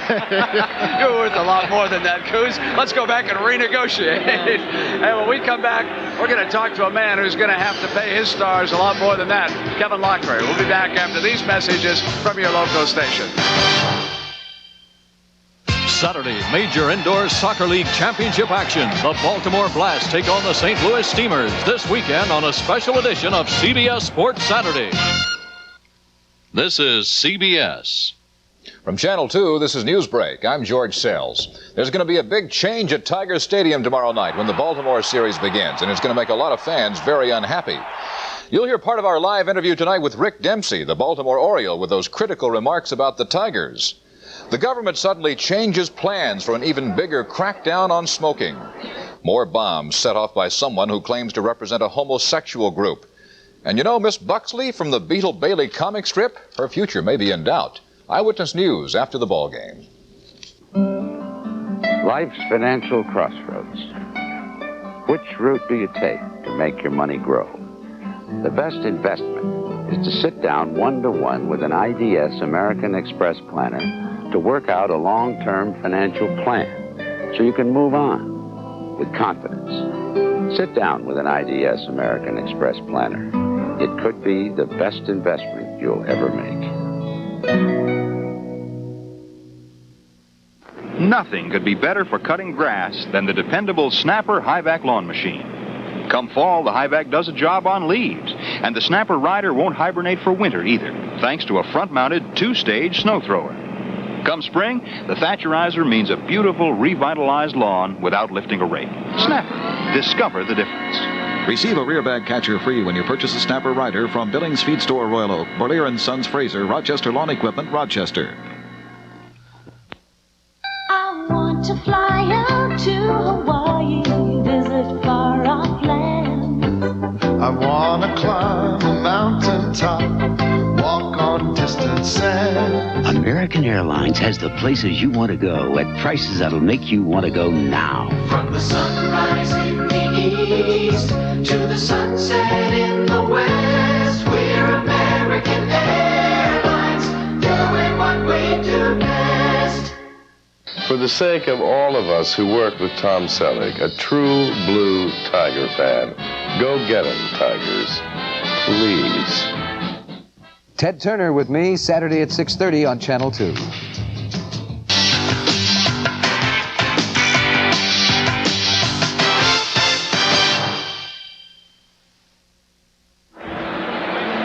Well, the sun broke out in the Washington area, even though it's been raining hard here throughout New England this afternoon. They got the first round of the Kemper Open in, and this is a course for the long hitters, and one is on top. Greg Norman of Australia at 4 under par, and we will be bringing you live coverage of the third and fourth rounds on Saturday and Sunday here on CBS. One NBA note, earlier in the week, George Irvin, at the age of 36, was named the coach of the Indiana Pacers. He's the youngest coach in the league. Folks, look at his hair. Not a streak of gray in it. Now take a look at Kevin Lockery. He's only 38. It's all... It's what happens when you coach in this league. He'll look like me shortly. He sure will. About halfway through the season. Kevin, what about the first half? I thought the Celtics had put them away, but they left them around. They really gave them a big lift. For the Lakers to go off the floor only 2 points down, they have to feel extremely well that they've done such an excellent job to get back in this game. Magic Johnson had a terrific first half. He's such a great basketball player. He's making the outside shot. Here's why it's tough for Paris. He's double and triple teamed. Magic picks up the steal. He steals balls. He rebounds. He's blocked a few shots. Here he'll make the outside jumper, which people say he doesn't have. That one was on the move. That's a good shot. Larry Bird had one of his magic moments. Well, Larry Bird does so much also. He misses his shot here. It's to show the competitiveness that Larry Bird has. He misses this shot. He comes right back for the offensive rebound to steal the ball off Rambis. Steals the ball. Now he's got the good outside shot. He sets himself. He can make that shot all day if he's open. Kevin, you know, in a situation like this, when a team comes back, I have to think the Celtics could be in a bit of a trouble. They've got to play well at the start of the third period. That's exactly right, Brent. I think the top of the third period is key right now. Ainge's going to have to come back in the game, hit 4 or 5 jumpers in this half if they're going to beat the Lakers tonight. How about Kareem Abdul-Jabbar? You've been watching the battle of the men in the center. One thing that Paris has done tonight, he's nullified them. They both have 6 points at halftime, and that's what Paris has to do. He liked to score more Paris himself, but if he can hold Kareem to just the same amount of points he's done his job. Jamal Wilkes is getting his touchback. Pat Riley told us that he would try to use Jamal Wilkes as much as possible with Kareem. They play so well together. You can see him starting to turn it around and becoming the player he was early in the year. All right, coming up now, it's the second half of Game 2 of the NBA World Championship Series. The Lakers are already ahead in this series, 1 victory to none. Dick Stockton and Tommy Heinsohn will be back in a moment.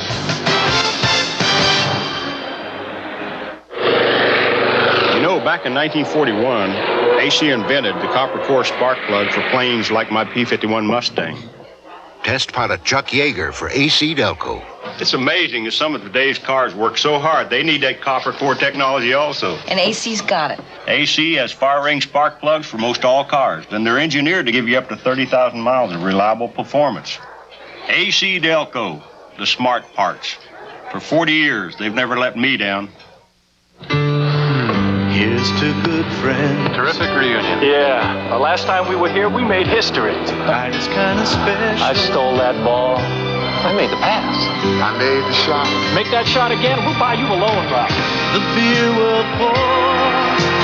Must say something more. Hey, what can I tell you? We still got it. Never lost it. Let it be low and brown. You never know when the weather's going to turn on you, do you? That's why Michelin developed the XA4 all-season tire. The Michelin XA4 is superb in the rain, and it performs like a great handling highway tire on dry pavement. And with proper care, the tread lasts up to 60,000 miles. Michelin, because so much is riding on your tires. Back at Boston Garden, where the Celtics lead the Lakers 61-59. The shooting percentages. Now Los Angeles is out shooting Boston. Most of them have been layups off the break. Boston, most of the field goals have come from the outside by the guards, and that's why the percentages show that. But look at the free throws. 12 more Celtic points at the free throw line.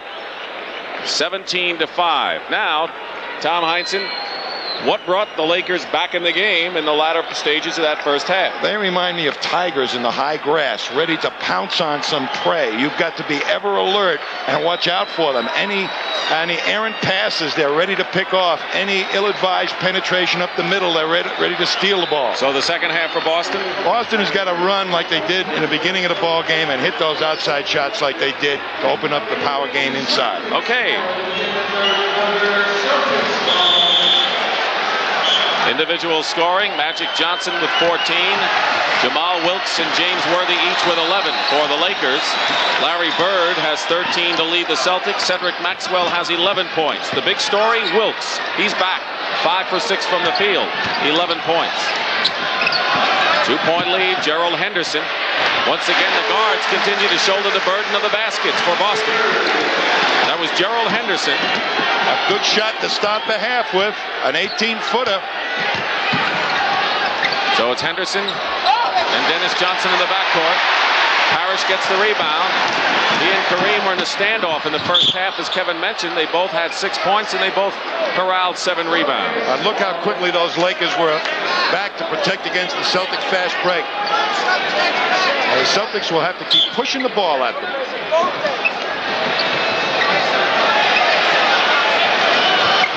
Dennis Johnson looking inside.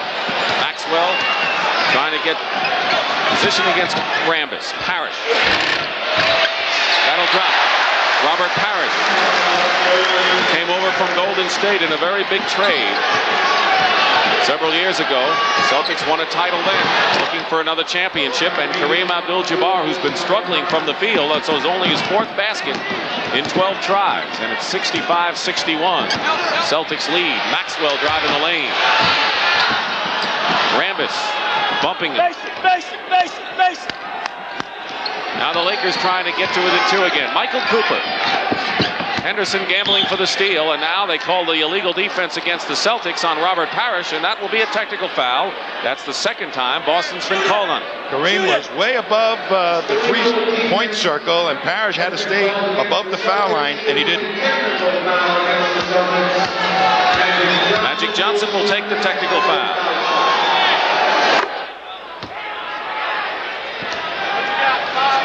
All these coaches are playing that illegal rule, and there's Kareem calling the referee's attention to it. Look at where Robert Parrish is. He's in the paint. 10 and a half gone by, 3rd period. Michael Cooper. Kareem working against Parrish. Long skyhook, and it drops for Abdul-Jabbar, who has hit 2 field goals early here in the 3rd period and has 10 points. And the Celtic lead is down to 1. The Lakers have never had the lead in this game.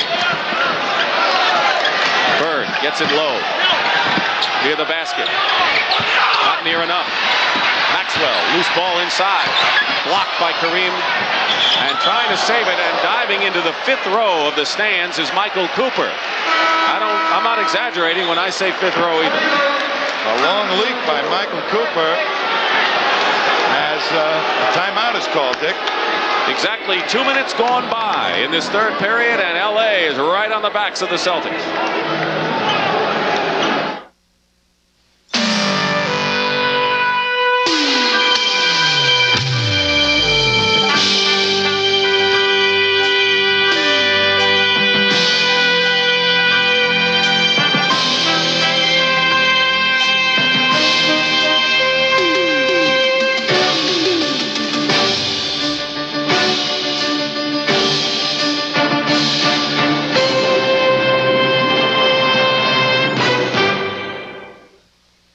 I see your desk got a computer on it. Yeah, smart desk.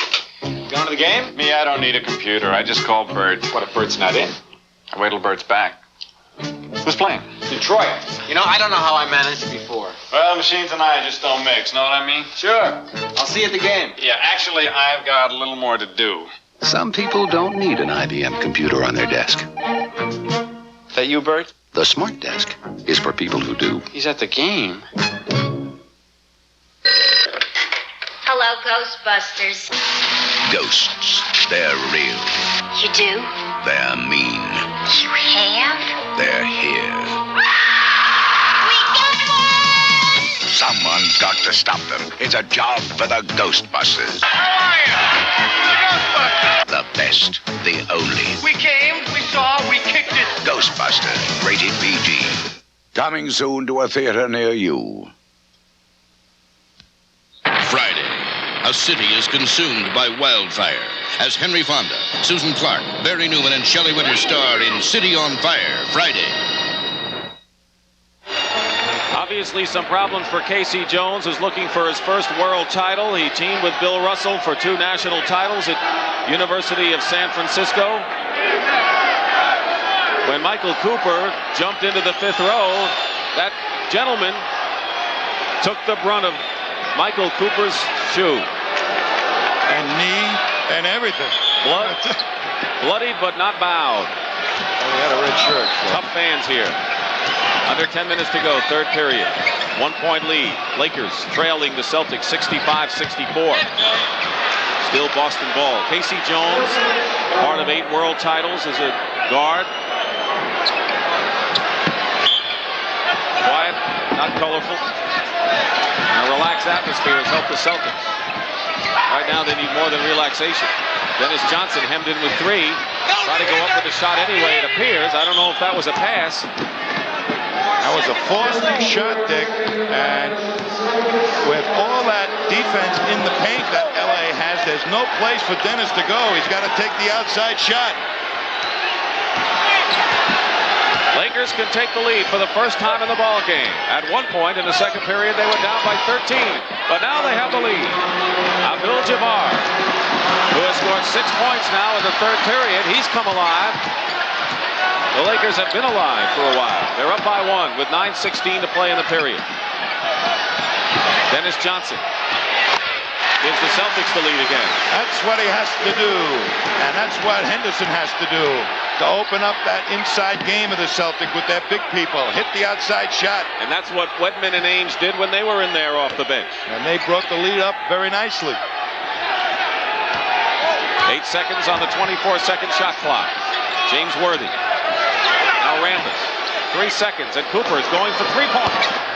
They forced that one. Birds lead pass down court to Johnson. Johnson trying for 2 in a row. Has hit 2 in a row. I don't know why he's hesitant to take it. He can hit it. Dennis Johnson in his 8th year from Pepperdine out in California. Kareem comes back and gets fouled, and a slam. Reverse layup dunk underneath. It's been all Kareem for the Lakers in this 3rd period. 2 sky hooks. Sets up this move. Harris so afraid of the sky hook, he challenges him for it, and a nice roll move by Jabbar. Wow, that is smart basketball. That's playing with Harris's head. He has 8 of the 9 points the Lakers have scored here in the 3rd. And now 9 out of 10. Little head games go on with those big guys down there. We're tied at 69. A little more than 4 minutes gone by in this 3rd period. Harris facing the hoop, lost his footing. And now they call the foul. It'll be the first foul on the Lakers in this period. And it's on Magic Johnson, the 2nd personal foul on Magic. No one is in any foul trouble at this point. No, but Harris tried to do exactly to Kareem what Kareem did to him. Take it to the basket before the double developed.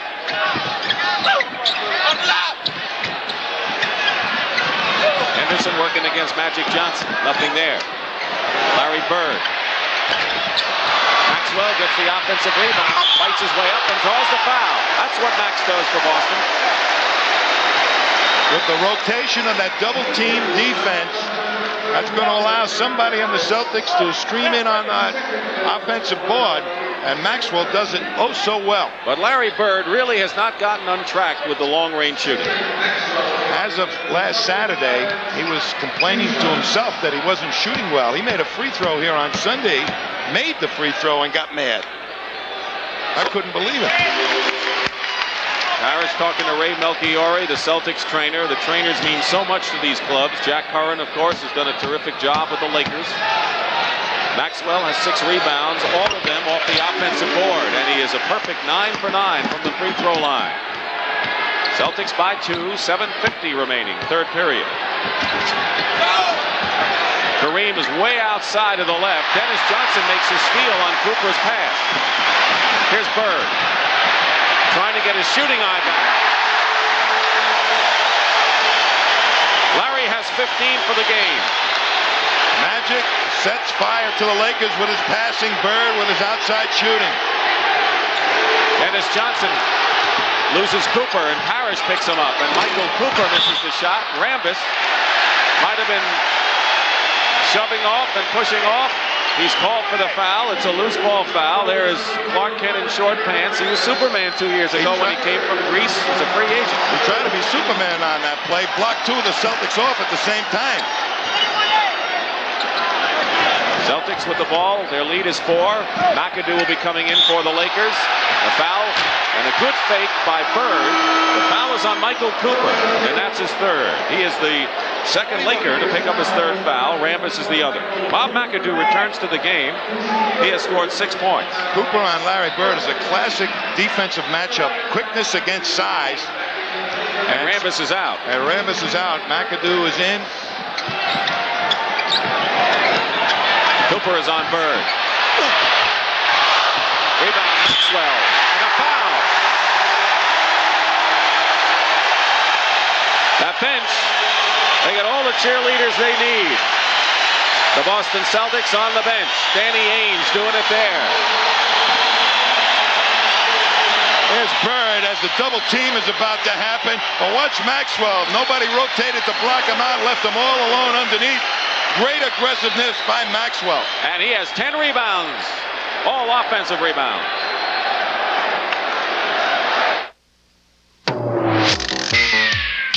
How to ride a Honda scooter. First, select shirt pant combo. We suggest this or this. Next, select appropriate shoes. We suggest 2. Then choose a scooter that best expresses your individuality. There are many sizes and colors. And always wear your helmet. Honda scooters. They're everything but ordinary. How come we're hiding in these bushes, boss? To catch them illegal distance balls. Dimwit, let's go! All right, hand over that there hot ball. Hot ball? Oh, no, Sheriff, it's the even longer top flight. And a higher flying Top Flight XL. The longest balls. The new Top Flights. Anything longer must be illegal. By the way, Sheriff. Yep. What's your handicap? Him. So this is the new log cabin. Thanks for giving me a hand. Hey, what are friends for? Here's to good friends. Tonight's kind of special. Try it this way. The beer we'll pour says something more somehow. Looks like we're about done, huh? Not yet, you're not. Tonight. Not a bad day's work. Next weekend, we put in the pool. Let it be low and brown.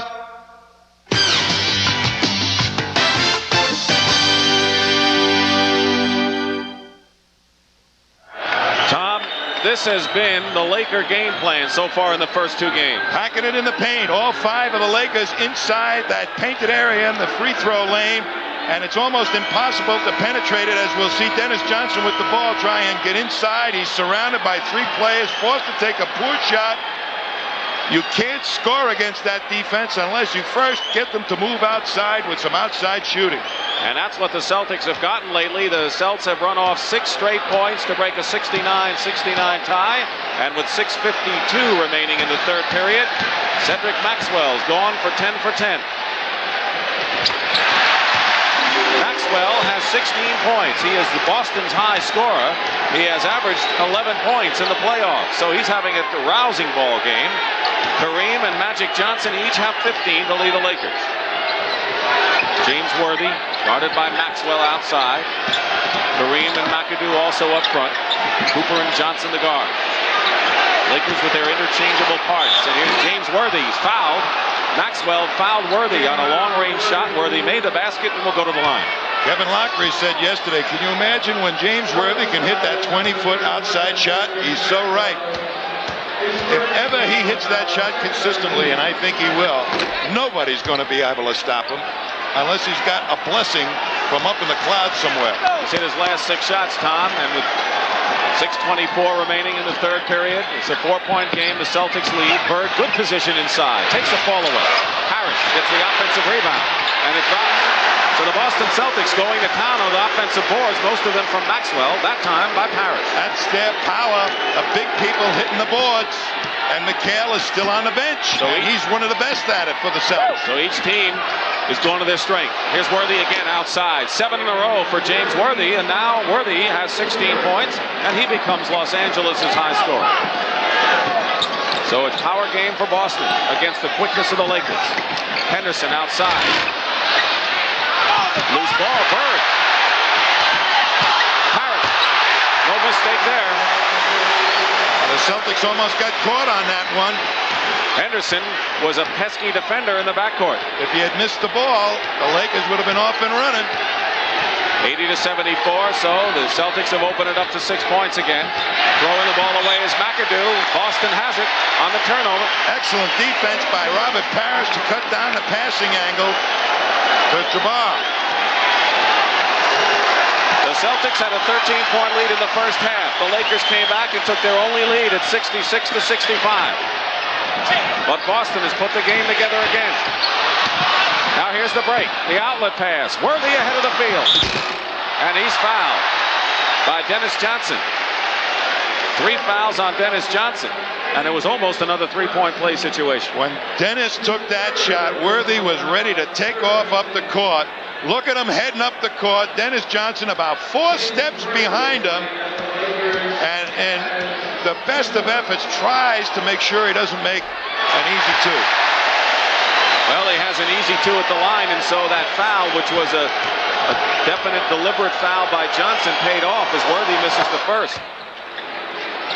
That's what makes Worthy so dangerous, his quickness up the court and their willingness to look for him, these Lakers. We still haven't seen McHale come off the bench in this third period. The Celtics' not-so-secret weapon. Dennis Johnson, short. Here comes a break, perhaps. Outlet pass. Cooper ahead. And a foul on Dennis Johnson. Well, Dennis Johnson fouled Worthy, and now Cooper, and now Dennis has 4.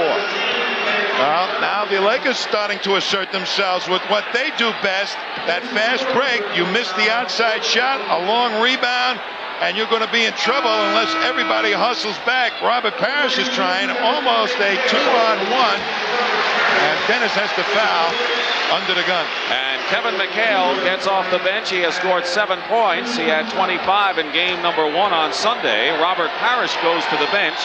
And now Casey Jones is also going to counter with Scott Wedman. Wedman hit 2 field goals when Ainge and Wedman put together a good outside shooting duo in the second period when the Celtics open up their big lead. Any of the Celtic guards miss a couple of outside shots. Casey's going quickly to the bench to find somebody that can hit that outside shot.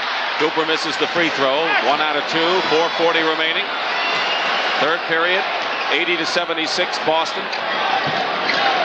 Lakers didn't have the lead at all until this third period. Celtics regained it in a hurry. Bird nearly lost it. Johnson does. Cooper to Magic. Wedman is back, but it's a 2-on-1 for L.A. Oh, yeah! Worthy with the basket and the foul as he goes flying over photographers. I hope he's all right. Well, he's hurting right now. 22nd timeout as James Worthy took a header flying over the post, and a slew of photographers, and Jack Curran, the Laker trainer, is out there. Here's an ill-advised shot and pass to Bird. He's just trying to hold on. There was no pass to Bird. Here's Dennis now. Figures he's got an opening, and that defense again surrounds him. Up comes Magic, and Worthy already out on the break and way ahead of him. And boy, did he get clobbered. Dennis Johnson has committed his 5th personal foul. 1 more and he's gone, and James Worthy apparently is all right, although he is shaken up. Worthy missed his first shot of the game, and he has hit his last 8. And the Celtic lead of 80-78 once again in dire jeopardy here, and Dennis Johnson has 5 personal fouls, and he has to come out. Danny Ainge. Well, that was the matchup that speed created, forced Casey Jones to make sure that DJ played on him, and he's not getting back quick enough to stop Worthy. So that's his job, to make sure Worthy doesn't get out there on the break, but he certainly is showing tail everybody. Danny Ainge is coming back in. He scored 8 points. So now Ainge and Wedman, who are effective outside shooters, are in the ball game, but the lead has been cut to one again, 80-79, with 4:17 to go in the third. So James Worthy remains in the game, and he's guarding Scott Wedman. Johnson, Magic is on Ainge. McHale, double team. Wedman is open. Big basket once again for Wedman. He hit 3 in game 1 Sunday. He's got 3 so far tonight. Worthy on a pass from Magic Johnson, and that's the best pass of the ball game inside.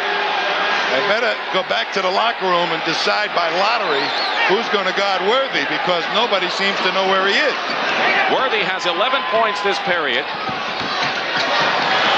And Kareem Abdul-Jabbar has 9. They have 20 between them. 3:38 remaining. The Lakers trying to regain the lead. They've had it only once.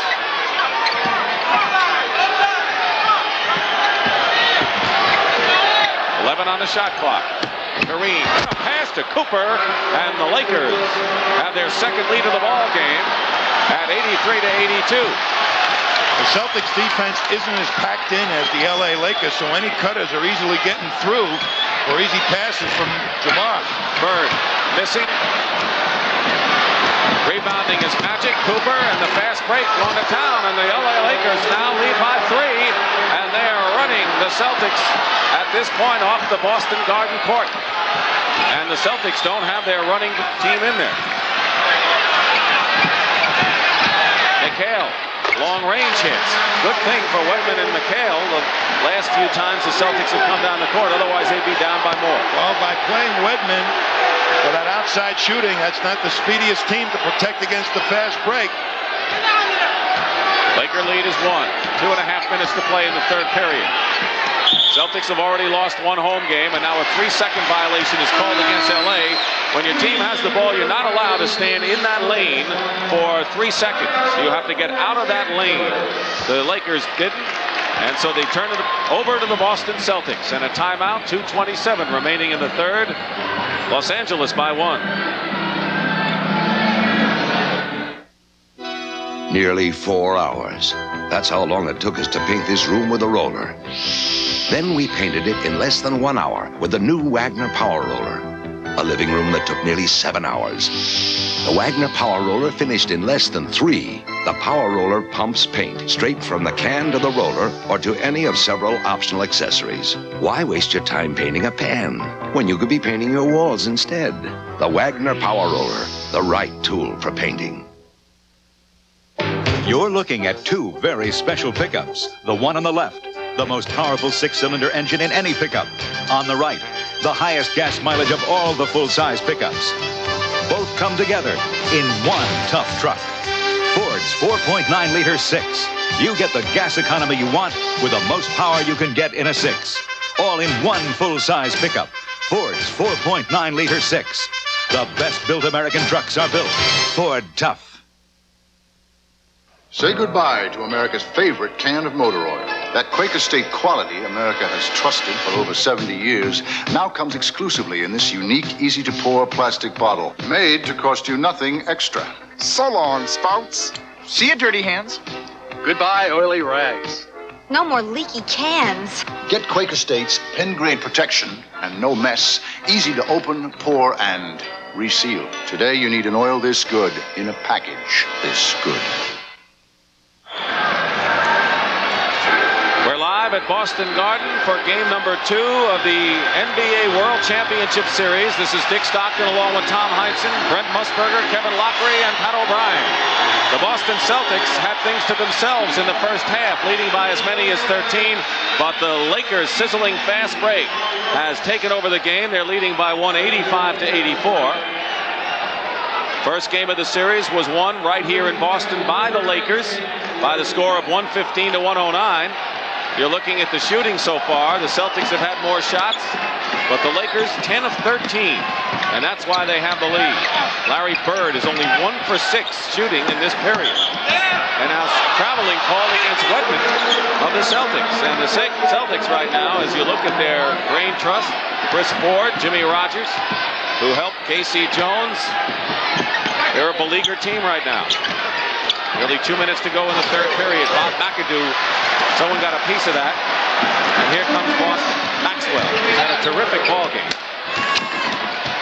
Bird with McAdoo in front of him. McHale fighting Wilkes, who's into the ball game. Maxwell comes out with it for Boston. What a terrific ball game Maxwell has played. He has 16 points. Boston's high scorer. Worthy with 22 leads L.A. Worthy's on the bench now as Wilkes replaces him. Bird. Larry Bird with 17 in the ball game. He had missed his last 6 shots. So the Celtics regain the lead with 1:24 to go in the third period. They're getting some good mileage out of that bench, though, the Lakers right now. Wilkes. Maxwell trying to save it, and he does to Danny Ainge. Here comes Boston's break. Ainge.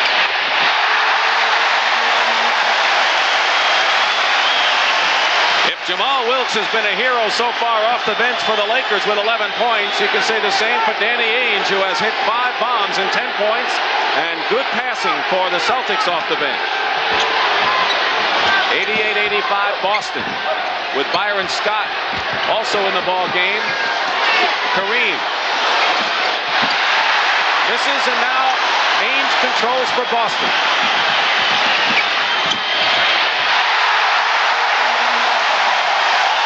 And Danny Ainge is going wild. 6 for 9 for Ainge and 12 points. Not the best of shots, but it counts. He's a streaky shooter. And when he's hot, he's hot. 13 on the shot clock. 16 now remaining in the period as Irvin Johnson hits from outside. He has 17. Celtics playing for the last shot, leading by 3.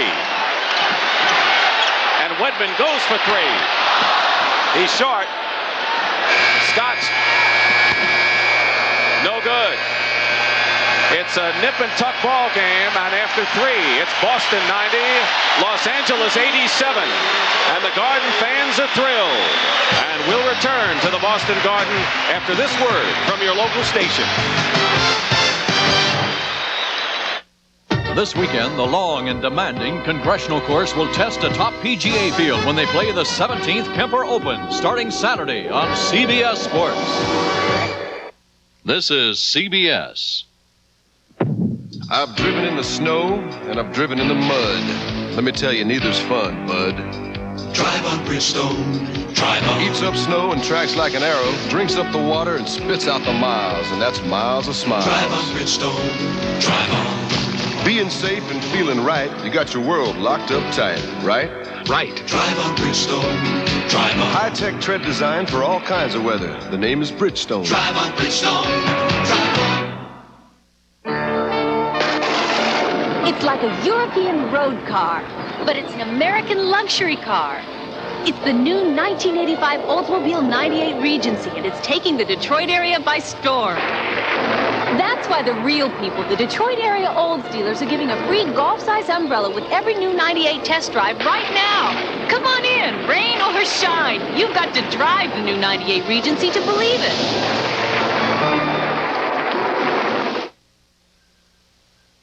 The NBA on CBS. Tonight's championship game from Boston, Massachusetts is sponsored by Miller High Life. Welcome to Miller Time. Honda Power Equipment, lawnmowers and generators that are built to last.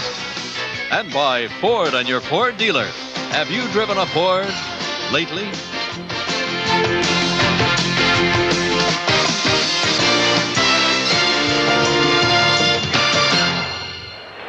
Right now, for another point of view, let's go to Brent Musburger and Kevin Lockery. Guys?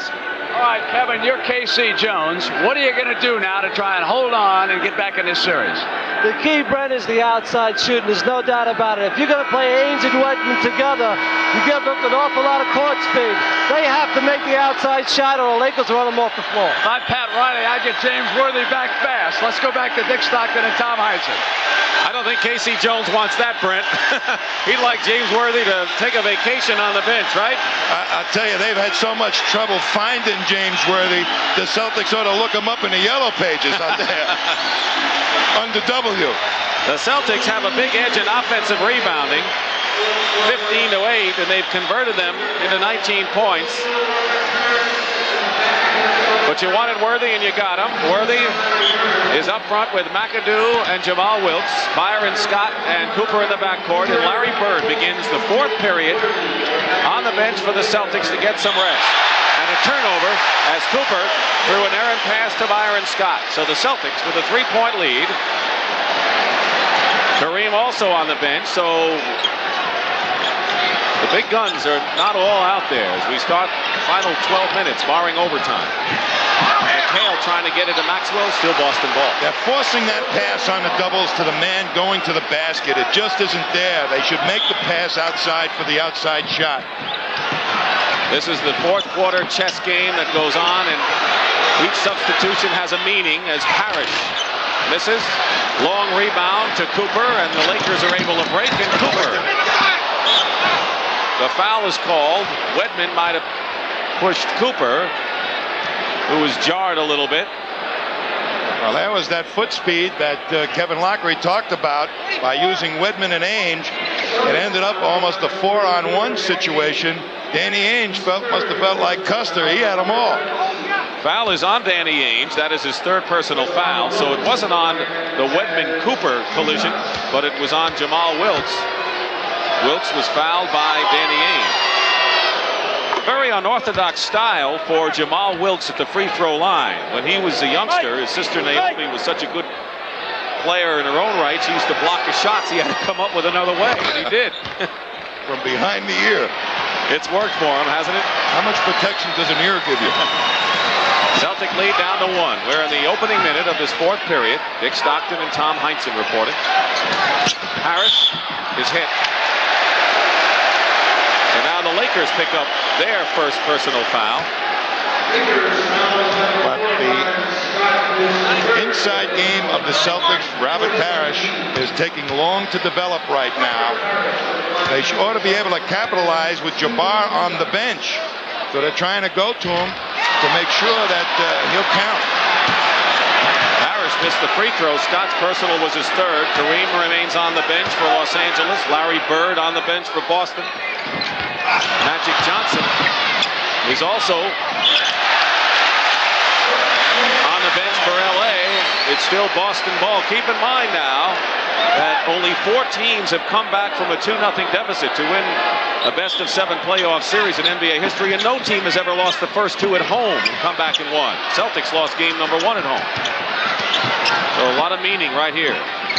1 minute gone by. Wedman coming around a screen and hits. Got Wedman with 8 points. So between the two of them, Ainge and Wedman have 20 points. And now they're working to get Wedman open for his shots. That's a good sign. Jamal Wilkes. You don't want to give him too much room anywhere. Comes inside on a feed from Worthy. He wanted it. He missed it. And now with a 3-point lead, the Celtics trying to open it up again. Keep in mind they did have a 13-point lead in the first half. And that evaporated. Wedman for 3. And the rebound. And it's a loose ball foul against the Lakers. So James Worthy started a run, but hold it. A little push from behind. A favorite little trick when you're caught out of position. As the man goes up in the air, you put a hand in his back and nudge him off the court. And coming back in the ball game for the Celtics is Larry Bird. Who said at the outset, the heart and soul of the team. Cedric Maxwell gets a big standing ovation. He has scored 16 points. And that's the one thing the Celtics don't expect from him in that scoring. Done a superb job. Here's Bird working against Wilkes. 19 for Larry Bird. He's Boston's high scorer, and the Celtics lead by 5. How important are these first couple of minutes of this period? Very, very important to establish what you're going to do, the outside shot or the inside game, and also perhaps for the Lakers to upbeat the pace of the game. McAdoo drives in, and a Boston foul. It'll be a 2-shot foul. And now we'll have a timeout with 9:52 remaining. And the foul was on Larry Bird, his third. He doesn't agree. Strong move by Bob McAdoo. And the foul by Bird. Timeout.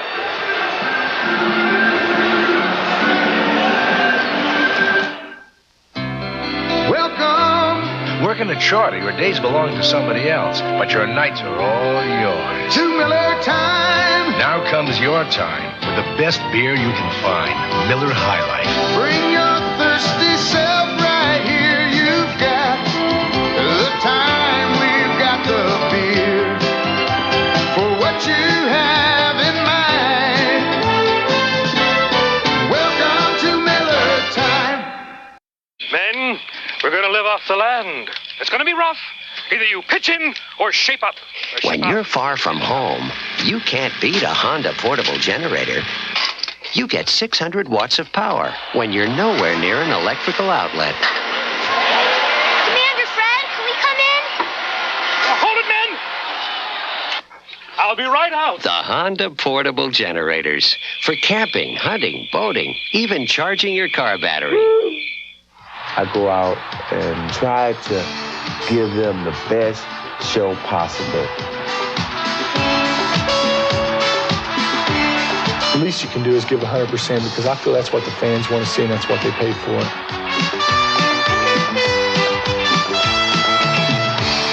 I know that when I'm on the basketball court, I'm there to be the show. NBA action. It's fantastic. The preceding message was furnished by the National Basketball Association.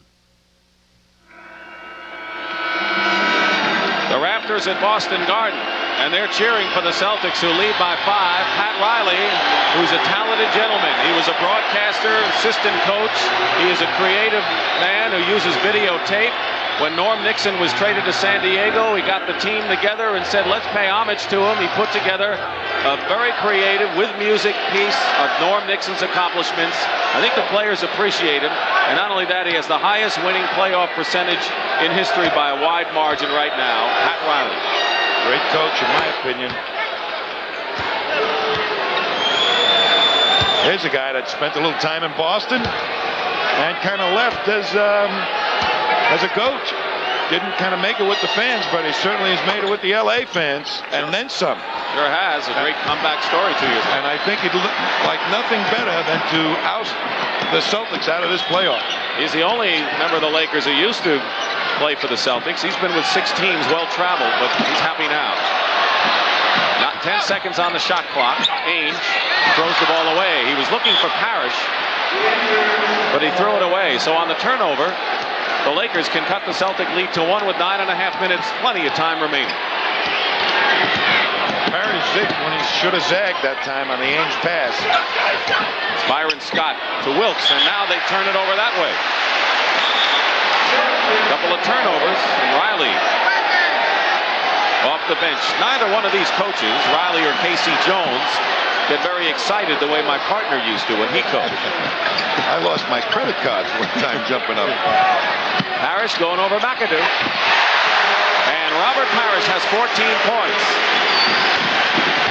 The Lakers are going to come back with their iron. Abdul-Jabbar and Magic Johnson momentarily. Ainge is on Byron Scott, the rookie. Bird on Wilkes. McAdoo and Parrish. And here's McAdoo going in, and the basket will count, and will get the foul too. So there was a one-on-one challenge, and McAdoo won it. Well, that's speed. McAdoo got the real speed advantage on Parrish. Parrish got to respect the outside shot, which sets up the easy drive for McAdoo, and he gets clobbered going in there. Foul is on Parrish, his third. The only player on the game in foul trouble is Dennis Johnson, who's been on the bench with 5 personal fouls. McAdoo gets the three-point play to bring the Lakers to within 2. And there's Dennis Johnson, big guard. So now Magic Johnson and Kareem back in the lineup. McAdoo, Cooper, and Worthy. Good start, a good 5 out there for L.A. Bird gets fouled and gets helped up by Michael Cooper. Michael Cooper knows how tough a job it is to guard Larry Bird. And I don't think anybody guards Larry Bird or gives him a tougher job than Michael Cooper. Why does he do such a good job? Because he uses his quickness. He's got the ability and the tenacity to try and deny him the possession of the ball. And he's got the better foot speed to, when he gets by him, to catch up with him. Larry Bird has 20 points in this ball game. But he's had to struggle for the 20. He works hard on every phase of the game of basketball, Larry Bird. There's no quitting that guy. Cooper committed his 4th personal foul. Team fouls at 3 and 3. Once you get to 5, you're in the penalty. 8:25 to go, 4th period. 98-94, the Celtics lead, and traveling called against Bob McAdoo. And now the Celtics want a 20-second timeout.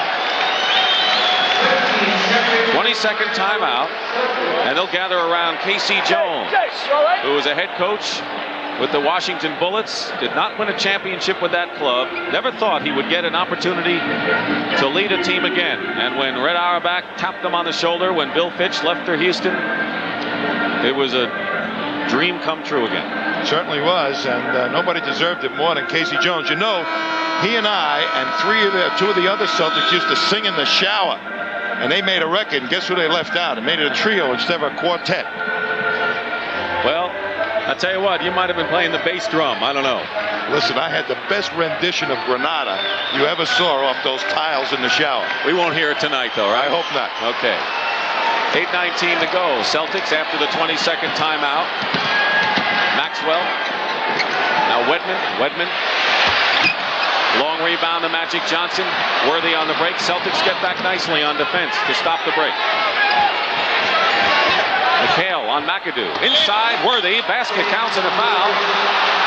And they, for some reason, you know, we've said on this broadcast that the Lakers hadn't had anyone to guard McHale. The Celtics don't have anyone to stop Worthy. Yes, and it goes inside nicely as Wedman tries to front them to deny him the ball, but it gets over the top.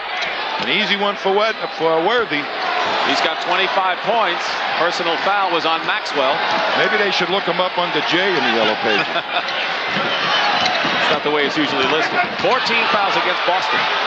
7:49 on the clock, 4th period. Danny Ainge, top of the key. Bird gets the offensive rebound and is fouled going up for the shot. The Lakers really hustling. They jammed at Danny Ainge when he took the shot, and Bird gets the rebound and 4 blue jerseys around him. 3 fouls on Magic Johnson and the 4th team foul against the Lakers. Dennis Johnson coming back into the ball game. Keep in mind he is playing with 5 personal fouls, 1 more and he'll be disqualified. Parrish is back in. Wedman goes out. And there's Johnson. Magic Johnson, who has been the MVP of the playoffs in the 2 championship years that the Lakers have captured the title. Jack Curran, the Laker trainer, talking to Jake O'Donnell. Something about someone's shoulder bothering him. I'm not sure what it is. I think it's Jake's shoulder that's bothering him, actually. Well, they get in the middle of a lot of action. They can get hurt, too. You know, nobody knows how difficult it is to run up and down as an official for 48 minutes in a fast break game. You know, and no substitutions for those guys. We have an alternate, and that's Paul Mihalik, just in case one of the officials can't go. Larry Bird missed one of the free throws. He was the best free throw shooter in the league this year. Long air ball, didn't touch anything, by Kareem.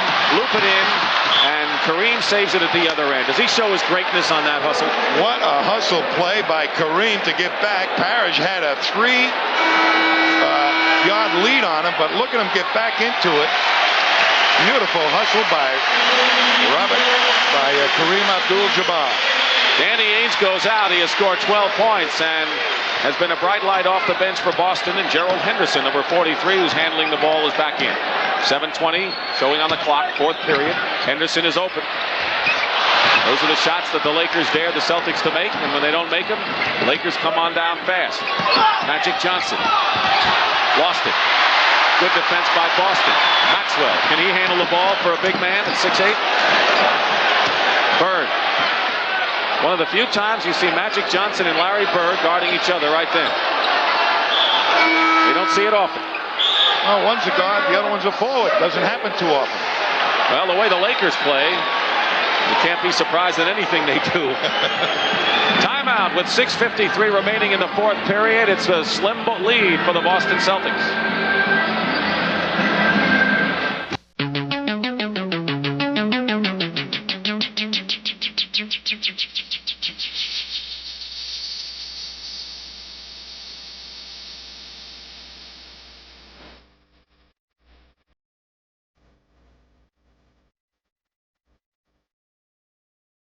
For sports, Channel 2's Fred McLeod covers all the bases. Fred McLeod in Channel 2 Eyewitness News at 5:36 on 11. It's a sure hit.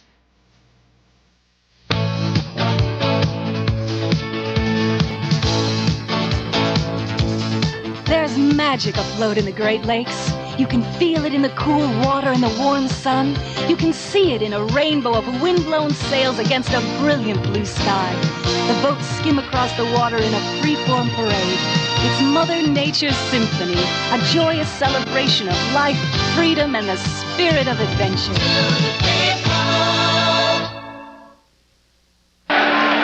We want to remind you that this World Championship Series continues with Game 3, Sunday from the Forum in Los Angeles. It'll start at 3:30 Eastern Time, the Celtics and the Lakers.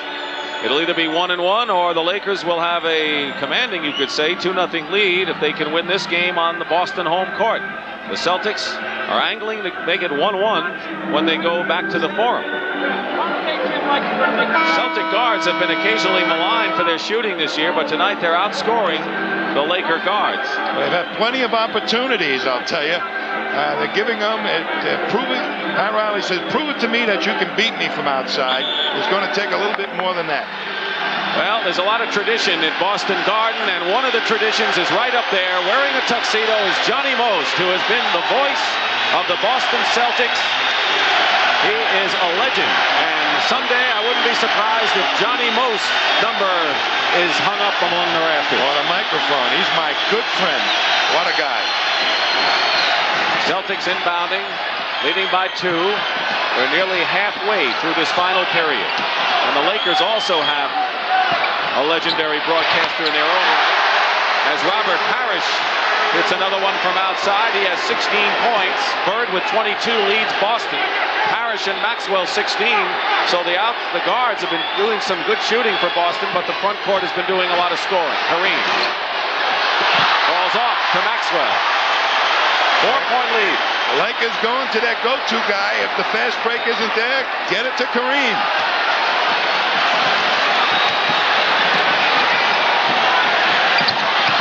And Bird tried to get it to Henderson, but he tried to go in a crowd, and the Lakers were wary of it and picked it off.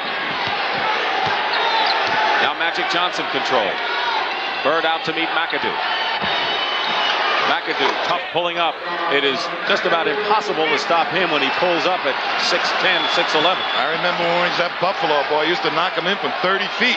At least he's moved in a little bit as he's gotten older. 2-point lead now. Henderson going in, draws the foul. One of the advantages that Gerald Henderson has by penetrating, and that means driving to the basket, is that you can dish it off to someone for an easy basket, or you get fouled. On that play, he got fouled, and it's Magic Johnson with number 4. But the Lakers have so many big people in there with those arm span. There aren't much room to get the passes through. Maxwell gets a hand. He goes out having scored 16 points and 12 rebounds, 9 off the offensive glass, and he is replaced by Kevin McHale. So the Celtics, in essence, Tom, are getting some offense in and giving up some defense. You got it. 5:40 to go.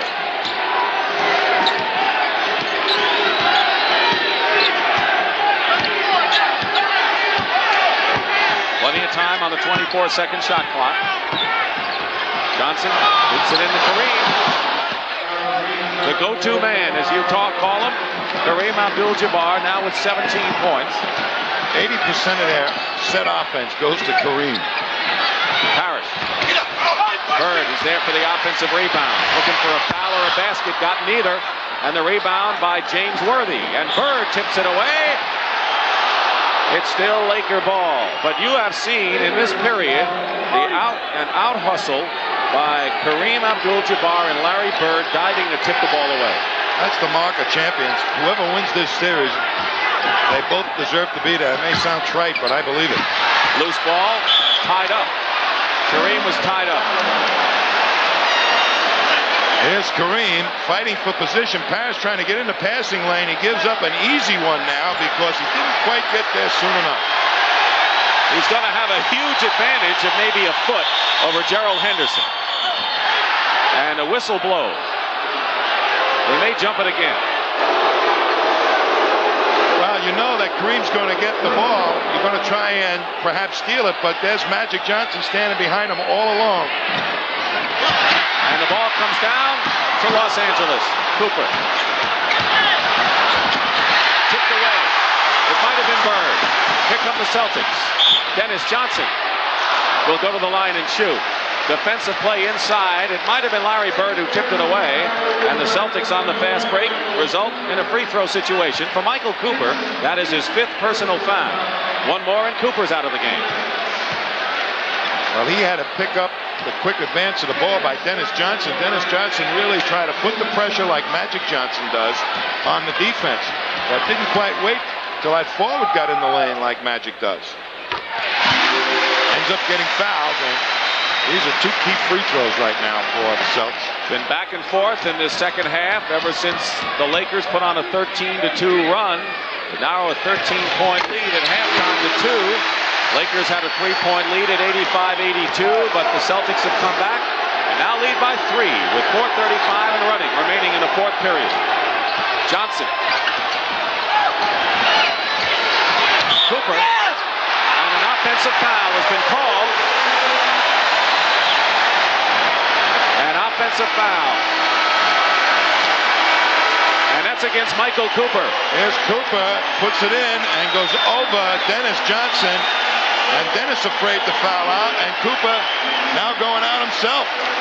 So Michael Cooper has fouled out with his 6th personal foul. He scored in the ball game, 9 points. He had 3 assists. He's replaced by Jamal Wilkes. So what does the loss of Cooper mean? I know Larry Bird isn't unhappy with that. That should turn Bird loose a little bit, although Wilkes guards him pretty well, and he's on the floor right now taking Cooper's place. Timeout. So we'll see what Wilkes does against Bird. 4:28 remain in the 4th period. The Boston Celtics 104, the LA Lakers 101. That's Cal Petty's Thunderbird up ahead now. It's specially prepared and modified for racing. Ford consultant Jackie Stewart. Over the years, we've learned a lot from all kinds of racing. Things that make their way into the kind of car you drive today. The aerodynamics, the turbo technology, and the double shocks in the rear of this Thunderbird Turbo Coupe were all pioneered by racing. Racing's quite an educator. Have you driven the best-built American cars? Have you driven a Ford lately? There. That was the hot spot where the fire started. The Felixes lost their whole house. But now, they're getting it all back again. From the shake shingles, to the oak cabinets, to the wallpaper in the baby's bedroom. State Farm will pay to replace it all, because the Felixes bought State Farm guaranteed replacement cost coverage. So everything's going to be the way it was. And like a good neighbor, Even if it costs more than anyone thought it would. State Farm is there. Wake up! If you don't graduate, we're through. I'm bust. Here, revive with Vibrant. Vibrant? Helps wake you up. Government-appointed experts say it's safe, effective. Revive with Vibrant. Who's been using my razor? Mine burns me. Don't blame your razor. Use my Ice Blue Aqua Velva. It turns red-hot razor burn to cool comfort. Smooths, too. My Aqua Velva Men. There's something about an Ice Blue Aqua Velva Man.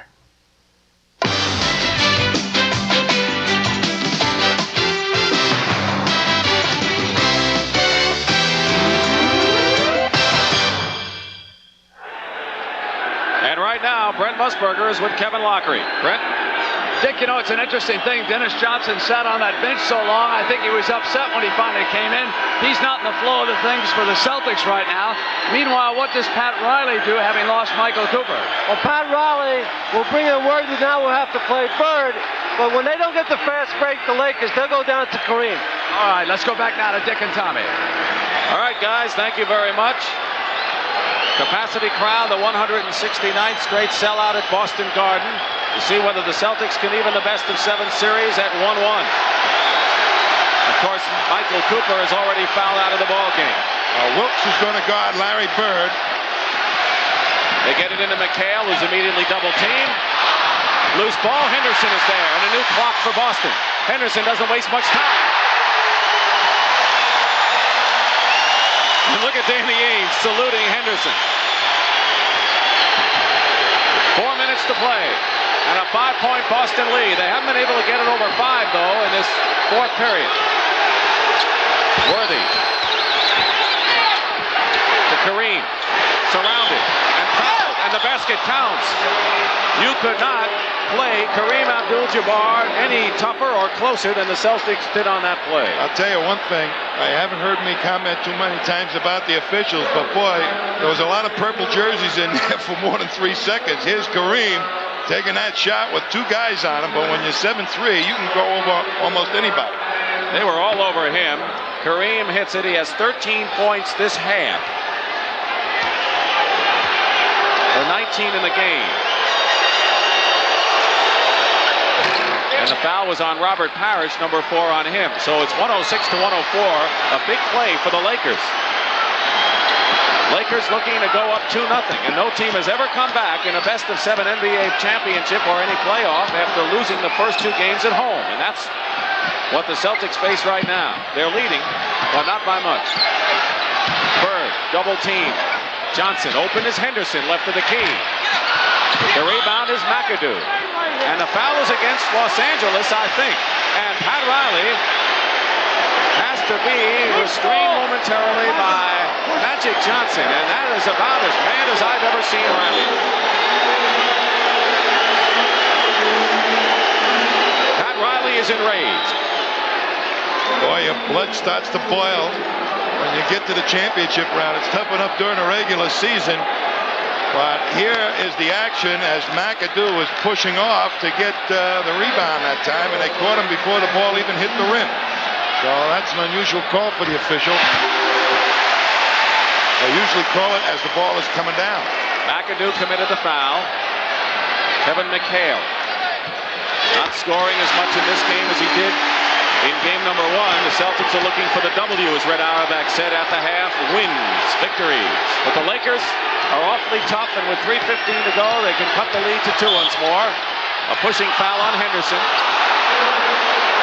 Celtics in the penalty, so that means Magic Johnson will go to the line and shoot 2. And he is a pretty decent free throw shooter. Plus, he's the second story man. He's got the consummate guts to play this game. He loves to be under these pressure situations. You know, people always argue who's better, Larry Bird or Magic Johnson. It's not an easy thing to decide, and maybe it shouldn't be decided. I don't think there's an answer. Magic Johnson had a playoff assist record of 24 against Phoenix and broke his own all-star assist record of 22 this year in Denver. And now it's a 2-point game once more. But it may boil down to how well Gerald Henderson's going to be able to hit that outside shot. McHale inside, blocked by Kareem to Magic Johnson. And with a good defensive play by Abdul-Jabbar, the Lakers are looking to tie it up with under 3 minutes to play. They're running at, anytime the ball goes inside the Lakers, they're running at that man. And let's see, no violation, no backcourt violation. Lakers saved it. Wilkes with 7 seconds on the clock. James Worthy going in. Off the glass. LA has it. Fans didn't like it. It'll be LA ball, and they have 5 seconds to attempt a shot. 2:39 on the clock. It's 108 to 106, Boston. McAdoo doesn't tie it up, and Kareem fouls Parrish.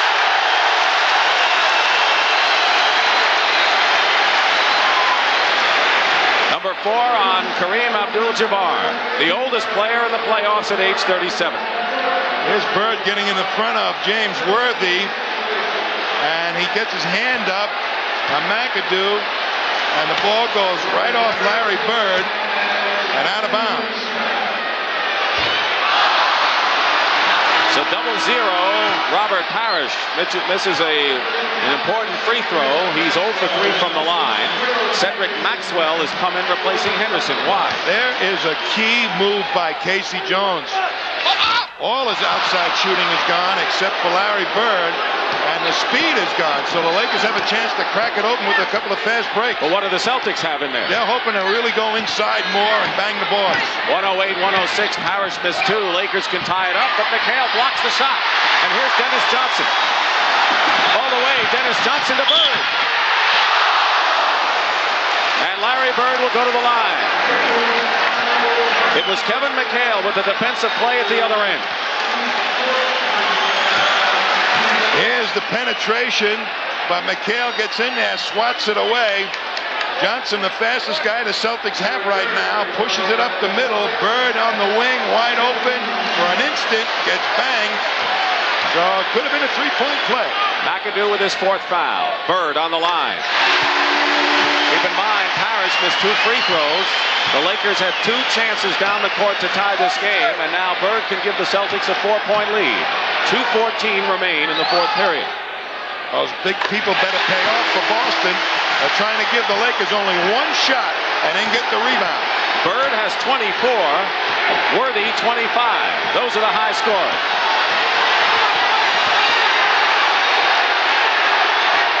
And there are 2 minutes to play in the fourth period. 110-106, Celtics lead the Lakers. And Magic Johnson uses the glass to cut it to 2 once more, and the pressure remains. Boy, did they move that ball beautifully to find Magic. And again, he loves those game-winning shots.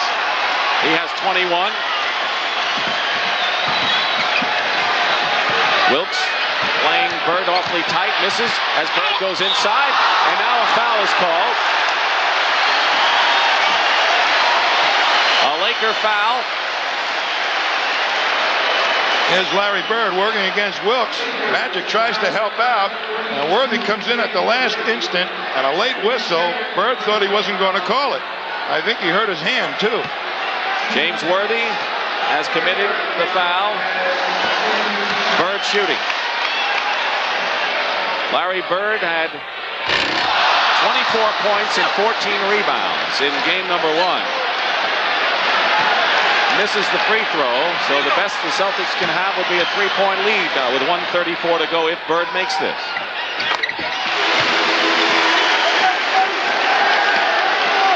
A minute and a half remaining. Both teams in the penalty.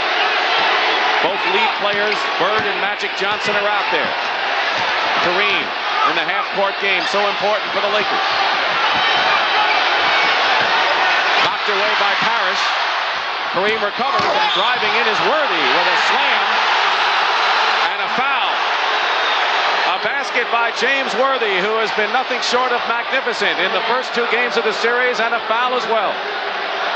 Well, Kareem does find Worthy, who had loosened up, and charges through, and it wasn't, in my mind anyway, any chance he was going to miss that one, and picks up the blocking foul on Maxwell. And he can tie it up, and he does. So James Worthy, who missed the first shot of the game and then hit 11 in a row, has tied the game at 111 apiece. He has 28. And now Boston wants a timeout. And right now, it would be fitting to remind you that if you like this tremendous playoff action for the NBA championship, there's more. Sunday from the Forum in Inglewood, Game 3 at 3:30 Eastern Time.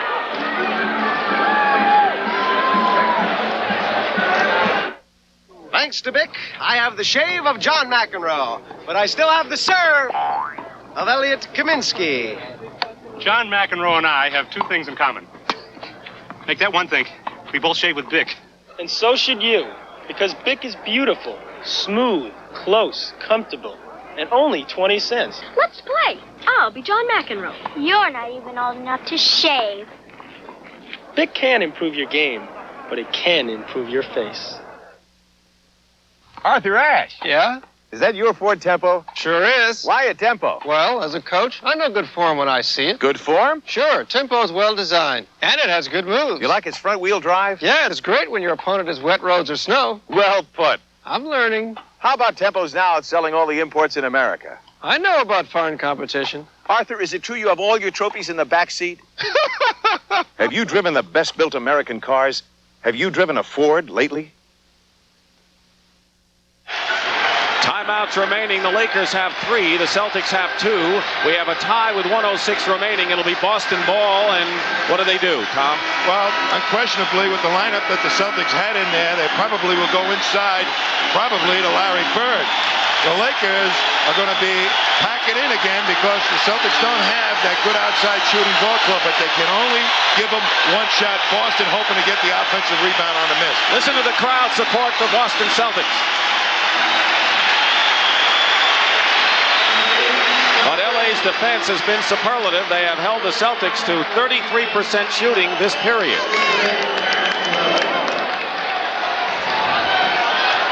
Bird will inbound. 111 with 1:06 to go. Worthy, the leading scorer for the Lakers. And Bird with 25 for Boston. Dennis Johnson. Wilkes is out on top on Bird. Wedman now, guarded by Worthy. 5 seconds on the shot clock. Dennis Johnson. Fall away. Short. Didn't hit the rim or the board. And now the Lakers, with 46 seconds to go, have a chance to break the tie. Celtics have had the lead most of the game, but that's not what counts. Magic Johnson is fouled by Dennis Johnson, who fouls out of the ball game. That is his 6th personal foul. But more important, will send Magic Johnson the line to shoot 2 shots. 2 boo-boos by DJ. Missed through an air ball as time was running down on a 24-second clock. And then commits the foul against Magic, puts him at the line. To be candid, this has not been a good ball game for Dennis Johnson in any way, shape, or form. What I think he did was try to force his play too much, not take what the defense was giving him. Magic Johnson is perfect from the free throw line. He's now 6 for 6. 35 seconds showing on the clock. Celtics have 2 timeouts remaining. And the Lakers are up by 2. Does Casey use them now? No. Henderson replaced Dennis Johnson, who fouled out with 10. Well, Wedman's in there for the outside shooting. Bird going to McHale. This is crunch time, really, for Boston. Henderson is open. McHale, and a foul against the Lakers. So McHale went up along with Wedman, and it was a Laker foul, and the Celtics will have a chance to tie, but they have to make the 2 free throws. This is really when you believe in your defensive philosophy. They're giving up, the Lakers, the outside shot to the Celtics, and Henderson under the gun, knowing he's going to have to take that shot more than likely. What a tough position to be in. All right, but Maxwell has come in for Scott Wedman now. McHale is on the line. He needs to make both free throws to tie the ball game up, and then the Lakers, with 20 seconds remaining, can take the last shot and try to win. Well, he's in it for defense, Maxwell, right now, hoping that McHale will hit the 2. And he doesn't. He misses the first one. And there you can look at the faces of the Celtic hierarchy and Red Auerbach. McHale misses the first, and Pat Riley has told his team to call a timeout after this free throw. McHale misses them both, and now a timeout. So the Lakers do not have to take a shot. They have it with 20 seconds to go and lead the Celtics 113 to 111. And we're going to have a timeout right now, and all of a sudden it's dead quiet in Boston Garden. Burger King talks to a future customer. Hi there. Bet you're getting tired of applesauce, aren't you? I tell you what, let's think about hamburgers. Yeah, the juicy flame-broiled kind, like at Burger King. Let's think about those delicious juices dripping down. That hot, sizzling beef. Leaves you speechless, doesn't it? The only thing is, you'll have to wait a little while to try one. But only a year, or 2, maybe 3. Introducing the Nighthawk S from Honda. We asked world champion Freddie Spencer to take it for a ride. Because what we find out on the track, you can't find out on the street. Freddie liked the way it handled, the way it accelerated, the way it stopped. In fact, Freddie liked the Nighthawk S so much, he never brought it back. When I started delivering beer back in 1893, the supermarket was a blacksmith shop. Well, those days are gone. But maybe not entirely. You see this? Today's Milwaukee's best. It's got a smooth, old-time taste. Old-time quality. And a real fair, old-time price. Milwaukee's best. It's just the kind of deal that his great-great-granddaddy would have loved. Introducing Milwaukee's best. Old-time quality at an old-time price. One of the many stories in this fourth period has been the free throw shooting. As the Lakers have the lead by 2 points, the Celtics have missed 10. The Lakers have missed none. So now what are the Celtics?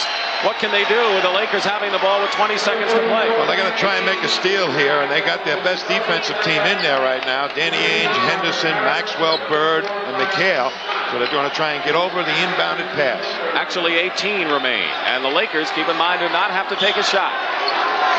Worthy will inbound to Magic Johnson. Worst comes to worst, the Celtics will have to foul. There's a steal by Henderson, who lays it up and in.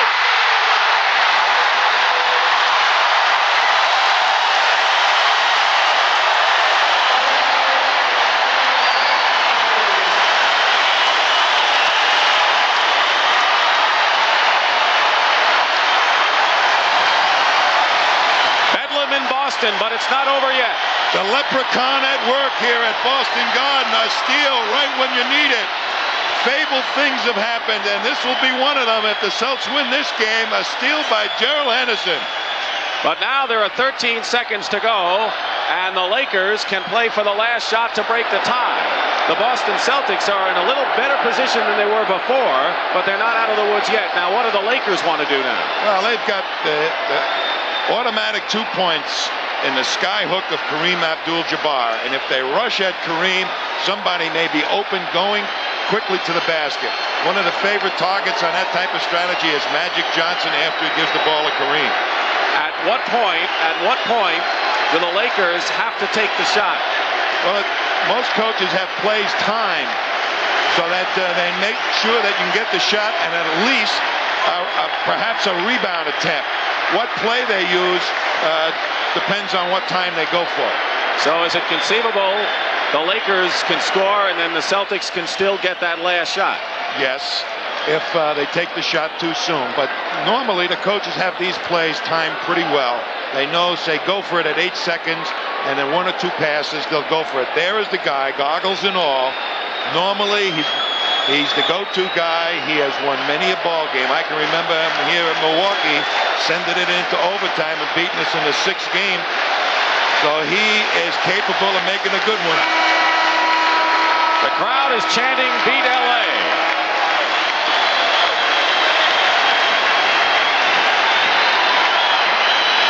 The Lakers lead 1-0 in the best of 7, trying to make it 2-0 and going home with a big cushion.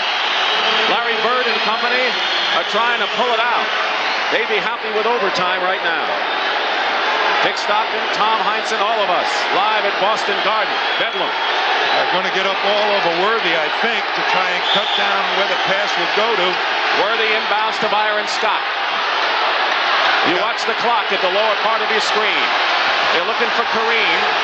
Magic Johnson keeps looking inside. 2 seconds, 1 second. And they don't get it off. The Lakers don't get a shot off.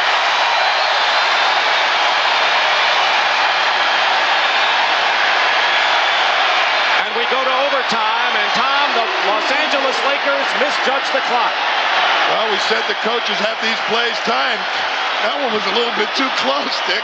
That was a 13-second play that went 15. Let's watch the time run out. Does this remind you of the Dallas game? I think he didn't know where the clock was. You know, you look at that 24-second clock a lot of times. 4, I don't think he was trying to find out how much time was left. Didn't really see it. So no shot. And we're going to overtime.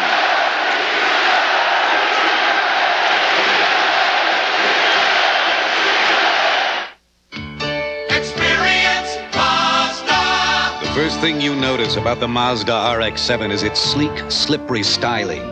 Then you notice amenities like contoured sports seats, a redesigned instrument cluster, and 5-speed overdrive. You also can't help but notice the Mazda RX-7's outstanding value. But perhaps most noticeable of all is just how you feel at times like these. The more you look, the more you like. The Mazda Experience.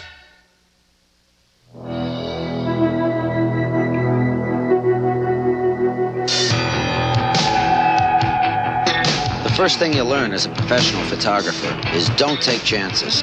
It's just not worth it. I'm talking about the paper we have our pictures printed on. Kodak paper.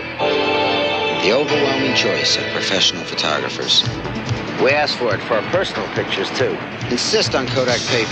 Wherever you see this sign, don't take chances. Nobody looks at office automation quite like Wang. Other computer companies only see the pieces to the puzzle. Data processing, word processing, personal computing. But Wang looks at how all the pieces fit together and gives you one solution that fits everyone's needs. A total solution no other computer company can match. Bringing everything in your office closer together is what puts Wang way ahead. This weekend, the long and demanding Congressional course will test a top PGA field when they play the 17th Kemper Open, starting Saturday on CBS Sports. We're back and we're ready for a 5-minute overtime period as the Celtics, who were seemingly doomed, got a steal and a basket from Gerald Henderson. And then the Lakers ran the clock out. Brent Musburger and Kevin Lockery were in Dallas when Derek Harper ran the clock out, thinking his team was ahead, and they weren't. So history has kind of repeated itself here, and the Celtics win the tip. So it can happen to the best of them. It did to the Lakers right there, giving Boston a chance. Bird hard off the glass, and the strategy doesn't work. It'll be Laker ball. He tried to pass it to himself off the glass. That's a pretty smart move. It didn't work, but right idea. 5-minute overtime. But Maxwell is guarding Magic Johnson, a bigger man, cutting down his vision perhaps a little bit. Kareem inside, no basket, traveling. Traveling called against Kareem. Each team has 2 timeouts in the overtime period. And on the 4th foul, it's the penalty. Those are the overtime rules. Still 113 apiece. Boston controlling. Bird looking for Maxwell inside. And an illegal defense called against the Lakers, and that's going to mean a technical foul. That's the 4th time it's been called, and Byron Scott was in the middle. His man was way out past the foul line, and he's not allowed to drop into that painted area. So Bird at the line for the technical foul. Oh. The Celtics, and Bird was going to wrap. I think Bird wanted to pound that ball into the upper deck here at the Garden. He missed the free throw. Boston still has possession as a result of the technical. Henderson, guarded by Byron Scott. Magic Johnson is on Maxwell, who has the ball. Scott coming out to meet Henderson. Plenty of time on the shot clock, and here's Parrish driving the lane. Kareem had come out, and Parrish found an opening. Yeah, I forgot about Robert Parrish, Kareem, and let him steam down the paint. 115, 113. Boston. McAdoo drives in and is fouled, and he'll try to tie it up. This is the most I've seen Bob McAdoo drive to the basket in years. He usually likes to stand outside and take that outside shot. Red Auerbach told us the other day we're not going to give Bob McAdoo the outside shot. He has scored 13. That's the 4th personal foul on Larry Bird. And now the Lakers have caught the Celtic foul shooting disease. James Worthy with 28 leads the Lakers. Larry Bird with 25 leads the Celtics, who are up by 1 point with 3:48 remaining in the overtime period.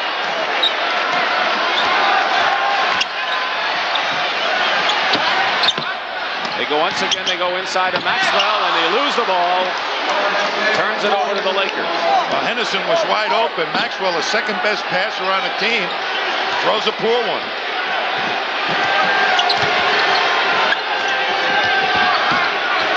Magic Johnson, long range, hits. He said, Pat Riley, forget about Kareem. They're backing off. I'm taking the outside shot. So the Lakers lead by 116 to 115. And Magic Johnson is 25 points now. Henderson working against Byron Scott, penetrating inside, and he's called for the offensive foul. Henderson on the offensive foul turns it over to the Lakers. The Celtics persist on driving into that packed, painted area. Blue jerseys all over the place. The foul story, McAdoo, one from a foul out, the others with 4. The only ones in real foul trouble are the ones with 5 right now. Magic Johnson, unless we go into 3 overtimes, and we might. Kareem feeding Magic Johnson. Does he do that so well, that inside pass? Well, Maxwell just forgot to stay with him. And Kareem will get it to you when you're open. So now the Lakers have a 3-point lead, which matches their biggest lead of the ballgame. This is one of their finer plays. And Maxwell looking at Kareem, lets Magic go by, and the alert Kareem makes an easy pass. And a timeout called by Boston. They have one left in the overtime. Here's to good friends. Terrific reunion. Yeah, the last time we were here, we made history. Night is kind of special. I stole that ball. I made the pass. I made the shot. Make that shot again, we'll buy you a loan rock. The beer will pour. Must say some more. Hey, what can I tell you? We still got it. Never lost it. Let it be low and brown. How come we're hiding in these bushes, boss? To catch them illegal distance balls. Dimwit, let's go! All right, hand over that there hot ball. Hot ball? Oh, no, Sheriff, it's the even longer top flight. And a higher flying Top Flight XL. The longest balls. The new Top Flights. Anything longer must be illegal. By the way, Sheriff. Yep. What's your handicap? Him. A lot of good old boys around here know the best places to hunt and fish. Places that are hard to get to and get through and get around. That's why they got the original, the Honda ATC. The ATC will get you through water, it'll get you through swamp and mud. The fact is, the ATC works so good down here. There's a story going around that Mr. Honda used to live on the bayou. Everybody know he lived up by Shreveport.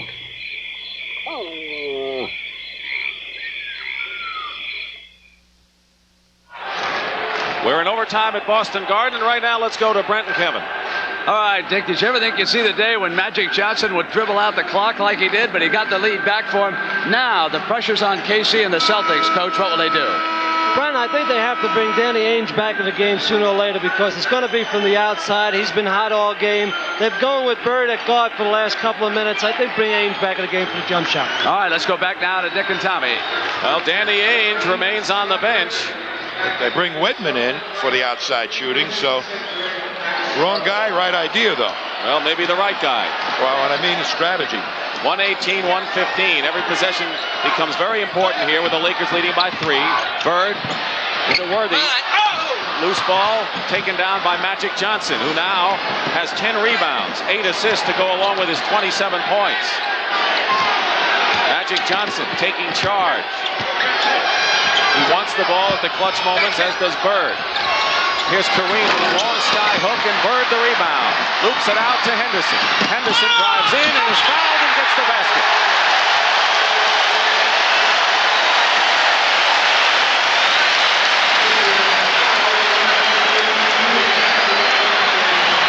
Bird with a heads-up play. Henderson on the fly. Magic trying to get back in it. Better, he should have let him go all the way. Just nudged him slightly at the end. But Henderson, a chance for a tie-up. And Magic Johnson has picked up his 5th personal foul. One more and he's out of the ball game. You saw Maxwell come in for the Celtics. But Gerald Henderson has been an 11th hour hero for the Boston Celtics, who have tied up the game at 118. Henderson with 16 points, and we're now close to 2 minutes remaining in the overtime period. Worthy is fouled going in. It was a shooting foul with exactly 2 minutes to play.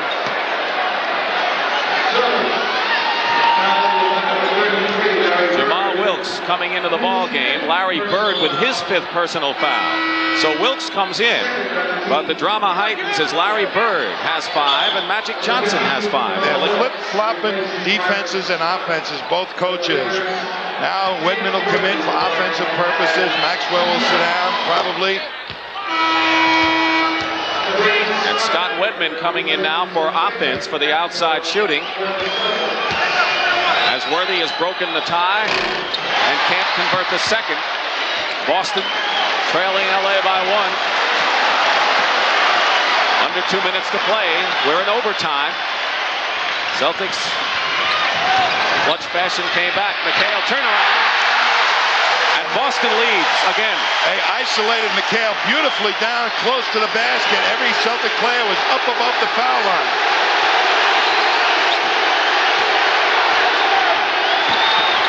.120 to 119. Boston leading Los Angeles. Game 3 will be Sunday, 3:30 Eastern on CBS. Here's McAdoo left open, and he gives the Lakers the lead. They go back and forth, and this game is turning into one of the memorable playoff games between these teams. There have been many. Harris loses it. He could not control the high pass, and now the Lakers with the ball and a 1-point lead. You watch the clock in the lower right-hand corner.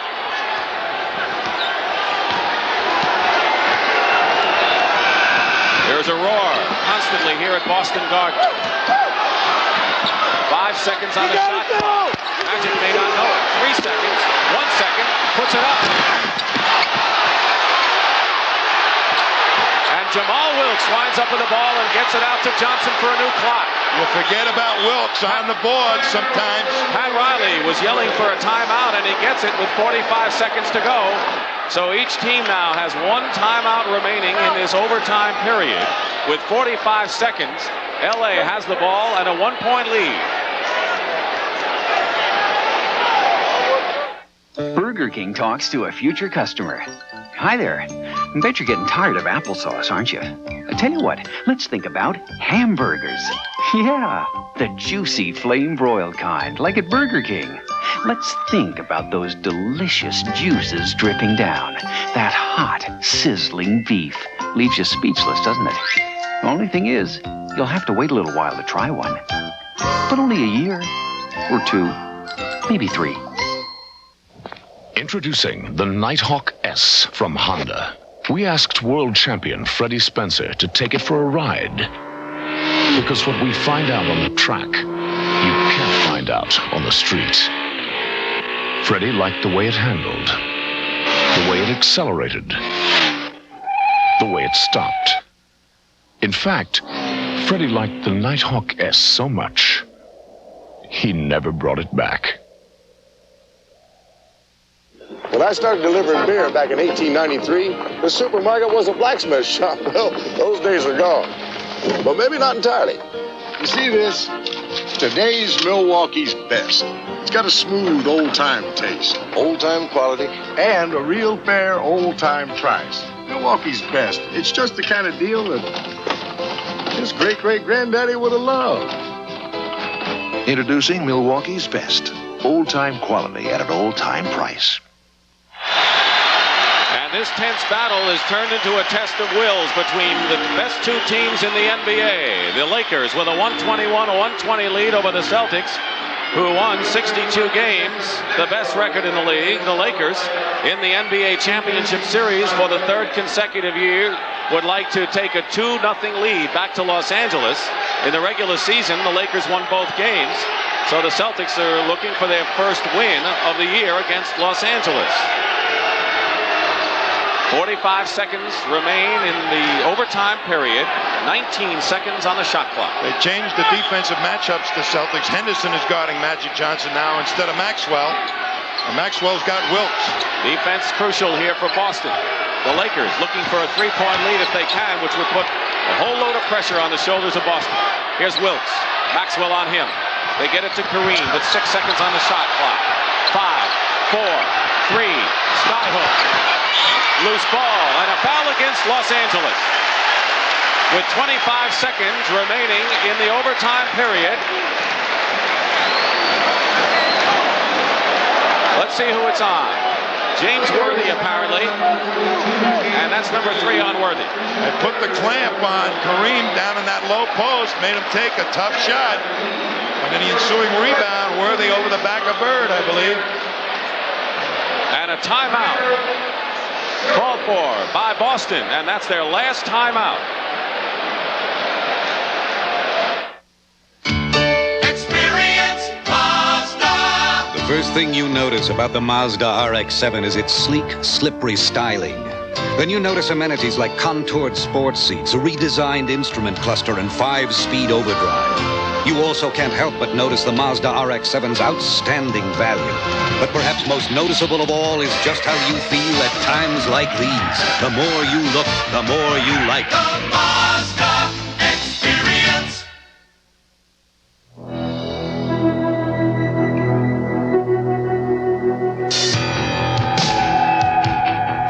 The first thing you learn as a professional photographer is don't take chances. It's just not worth it. I'm talking about the paper we have our pictures printed on. Kodak paper. The overwhelming choice of professional photographers. We ask for it for our personal pictures, too. Insist on Kodak paper. Wherever you see this sign, don't take chances. Nobody looks at office automation quite like Wang. Other computer companies only see the pieces to the puzzle.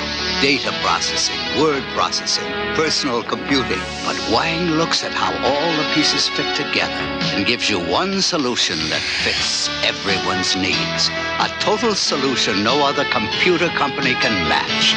Bringing everything in your office closer together is what puts Wang way ahead. This weekend, the long and demanding Congressional course will test a top PGA field when they play the 17th Pimper Open, starting Saturday on CBS Sports. With 25 seconds to go in overtime and the Lakers leading by 1, it's Boston ball. Is Larry Bird your man? He's 8 for 22 shooting tonight and only 38% shooting in the 2 games thus far. If I were Casey Jones, I wouldn't care. Get the ball in the hands of Larry Bird. But they're more than likely, if the Celtics do that, they'll double team him and force somebody else to take the shot. The next foul for each team will put him over the limit and force a penalty. Here's Scott Wedman from the corner. And now the Lakers call their last timeout. The Lakers call a timeout after Scott Wedman hits a clutch shot from the corner. Scott Wedman, who was an all-star at Kansas City and languished on the bench in Boston after being acquired by Cleveland.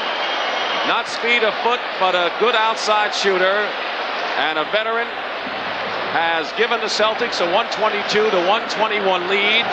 As you can see, there are no more timeouts for either side, but the Lakers have 14 seconds now to set up what they hope will be the winning basket.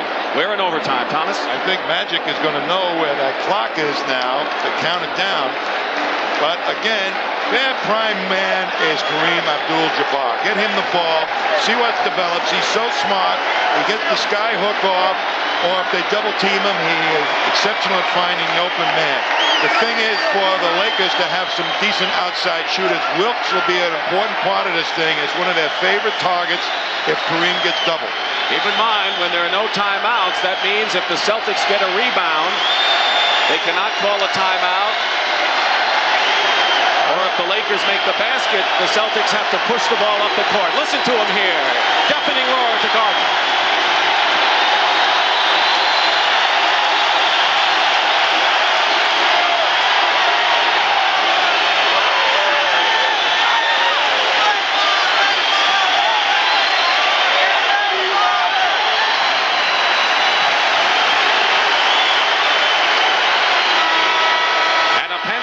Urban Magic Johnson. This is a proud team. They've been champions 2 of the last 3 years. And it's no easy thing to inbound the ball the way the rules are stated right now. You can't toss it into the back court. You have to put it into the front court. The Celtics well aware of that, and they're pretty good on steals. They get 2 out of the last 5, but they're used to this. 14 seconds to go. Wilkes has it, 13. Loose ball, and the Celtics have it. And now the Lakers have regained the ball. Their ball was knocked away off of Larry Bird with 8 seconds to go, and LA gets another chance. Just as Boston had another chance in the waning seconds of regulation time. Lakers have 8 seconds. 122-121 Boston. McAdoo. Steal. And the Boston Celtics, if they hold on, will win it. And there's a foul.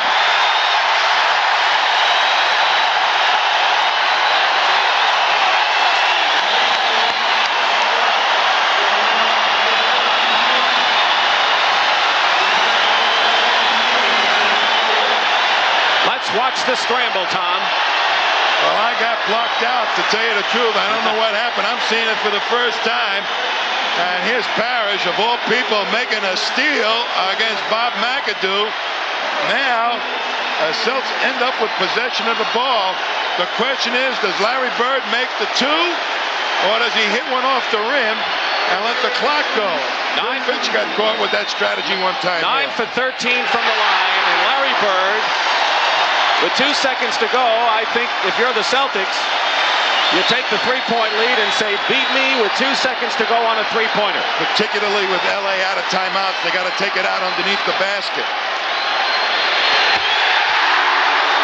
It's a three-point lead.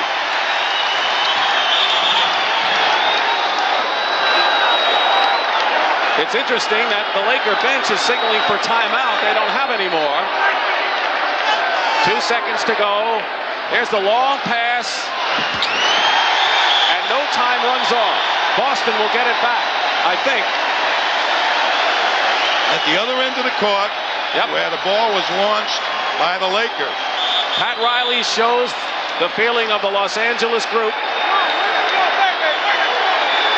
It was a comeback for the Boston Celtics that was improbable, considering the clock and the time. Gerald Henderson with a big steal. Overtime. Great defense. And that'll do it.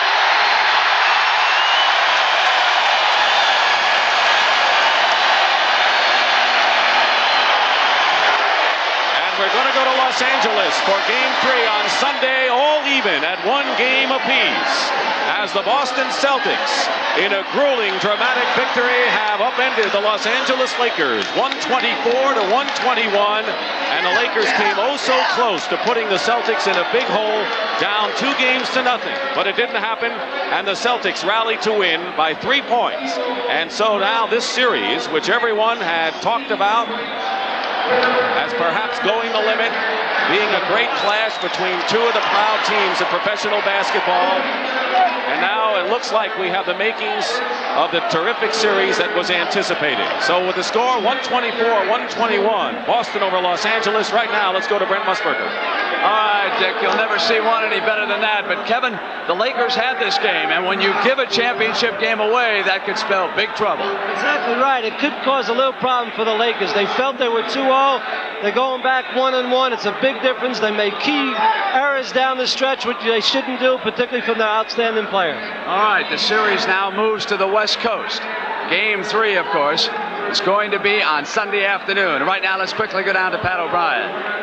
Thank you, Brent. With Gerald Henderson, tell me about that great steal at the end of regulation. Oh, we had to have something. We had to have that steal, and, I just went for it. I was in great position, and, they kind of lofted the ball up, and, as far as that go, I was going to go for it. I had to go for it, and I got the steal and put it in. Doesn't look like anything's going to be easy in this series. Oh, it's not, but we had to have this game, and I just thank God that, it happened for us this way. And you got to feel a lot better about going back to Los Angeles for Sunday's game. Oh, no question. They don't play that well at home, so we're going to come back, and we're going to try to win a game out there, and that's going to be it for us. Okay. Congratulations, Gerald. Let's go back to Brent Musburger. All right, Pat, thank you. So, indeed, now it'll be the Celtics and Lakers all even when we get to the Forum. And I'm Brent Musburger, along with Dick Stockton, Tommy Heinsohn, Kevin Lockery, and Pat O'Brien, saying so long for the Boston Garden, where the final score was 124-121 Celtics in overtime. We'll be in L.A. Game 3 of the championship series, Sunday at 3:30 Eastern. On Saturday at 2 Eastern, CBS Sports Saturday Special Edition has Game 3 of the MISL Championship between the Baltimore Blast and the St. Louis Steamers. Then at 4:30, it's third-round coverage of the Kemper Open Live. And coverage of the National Basketball Association has been a presentation of CBS Sports.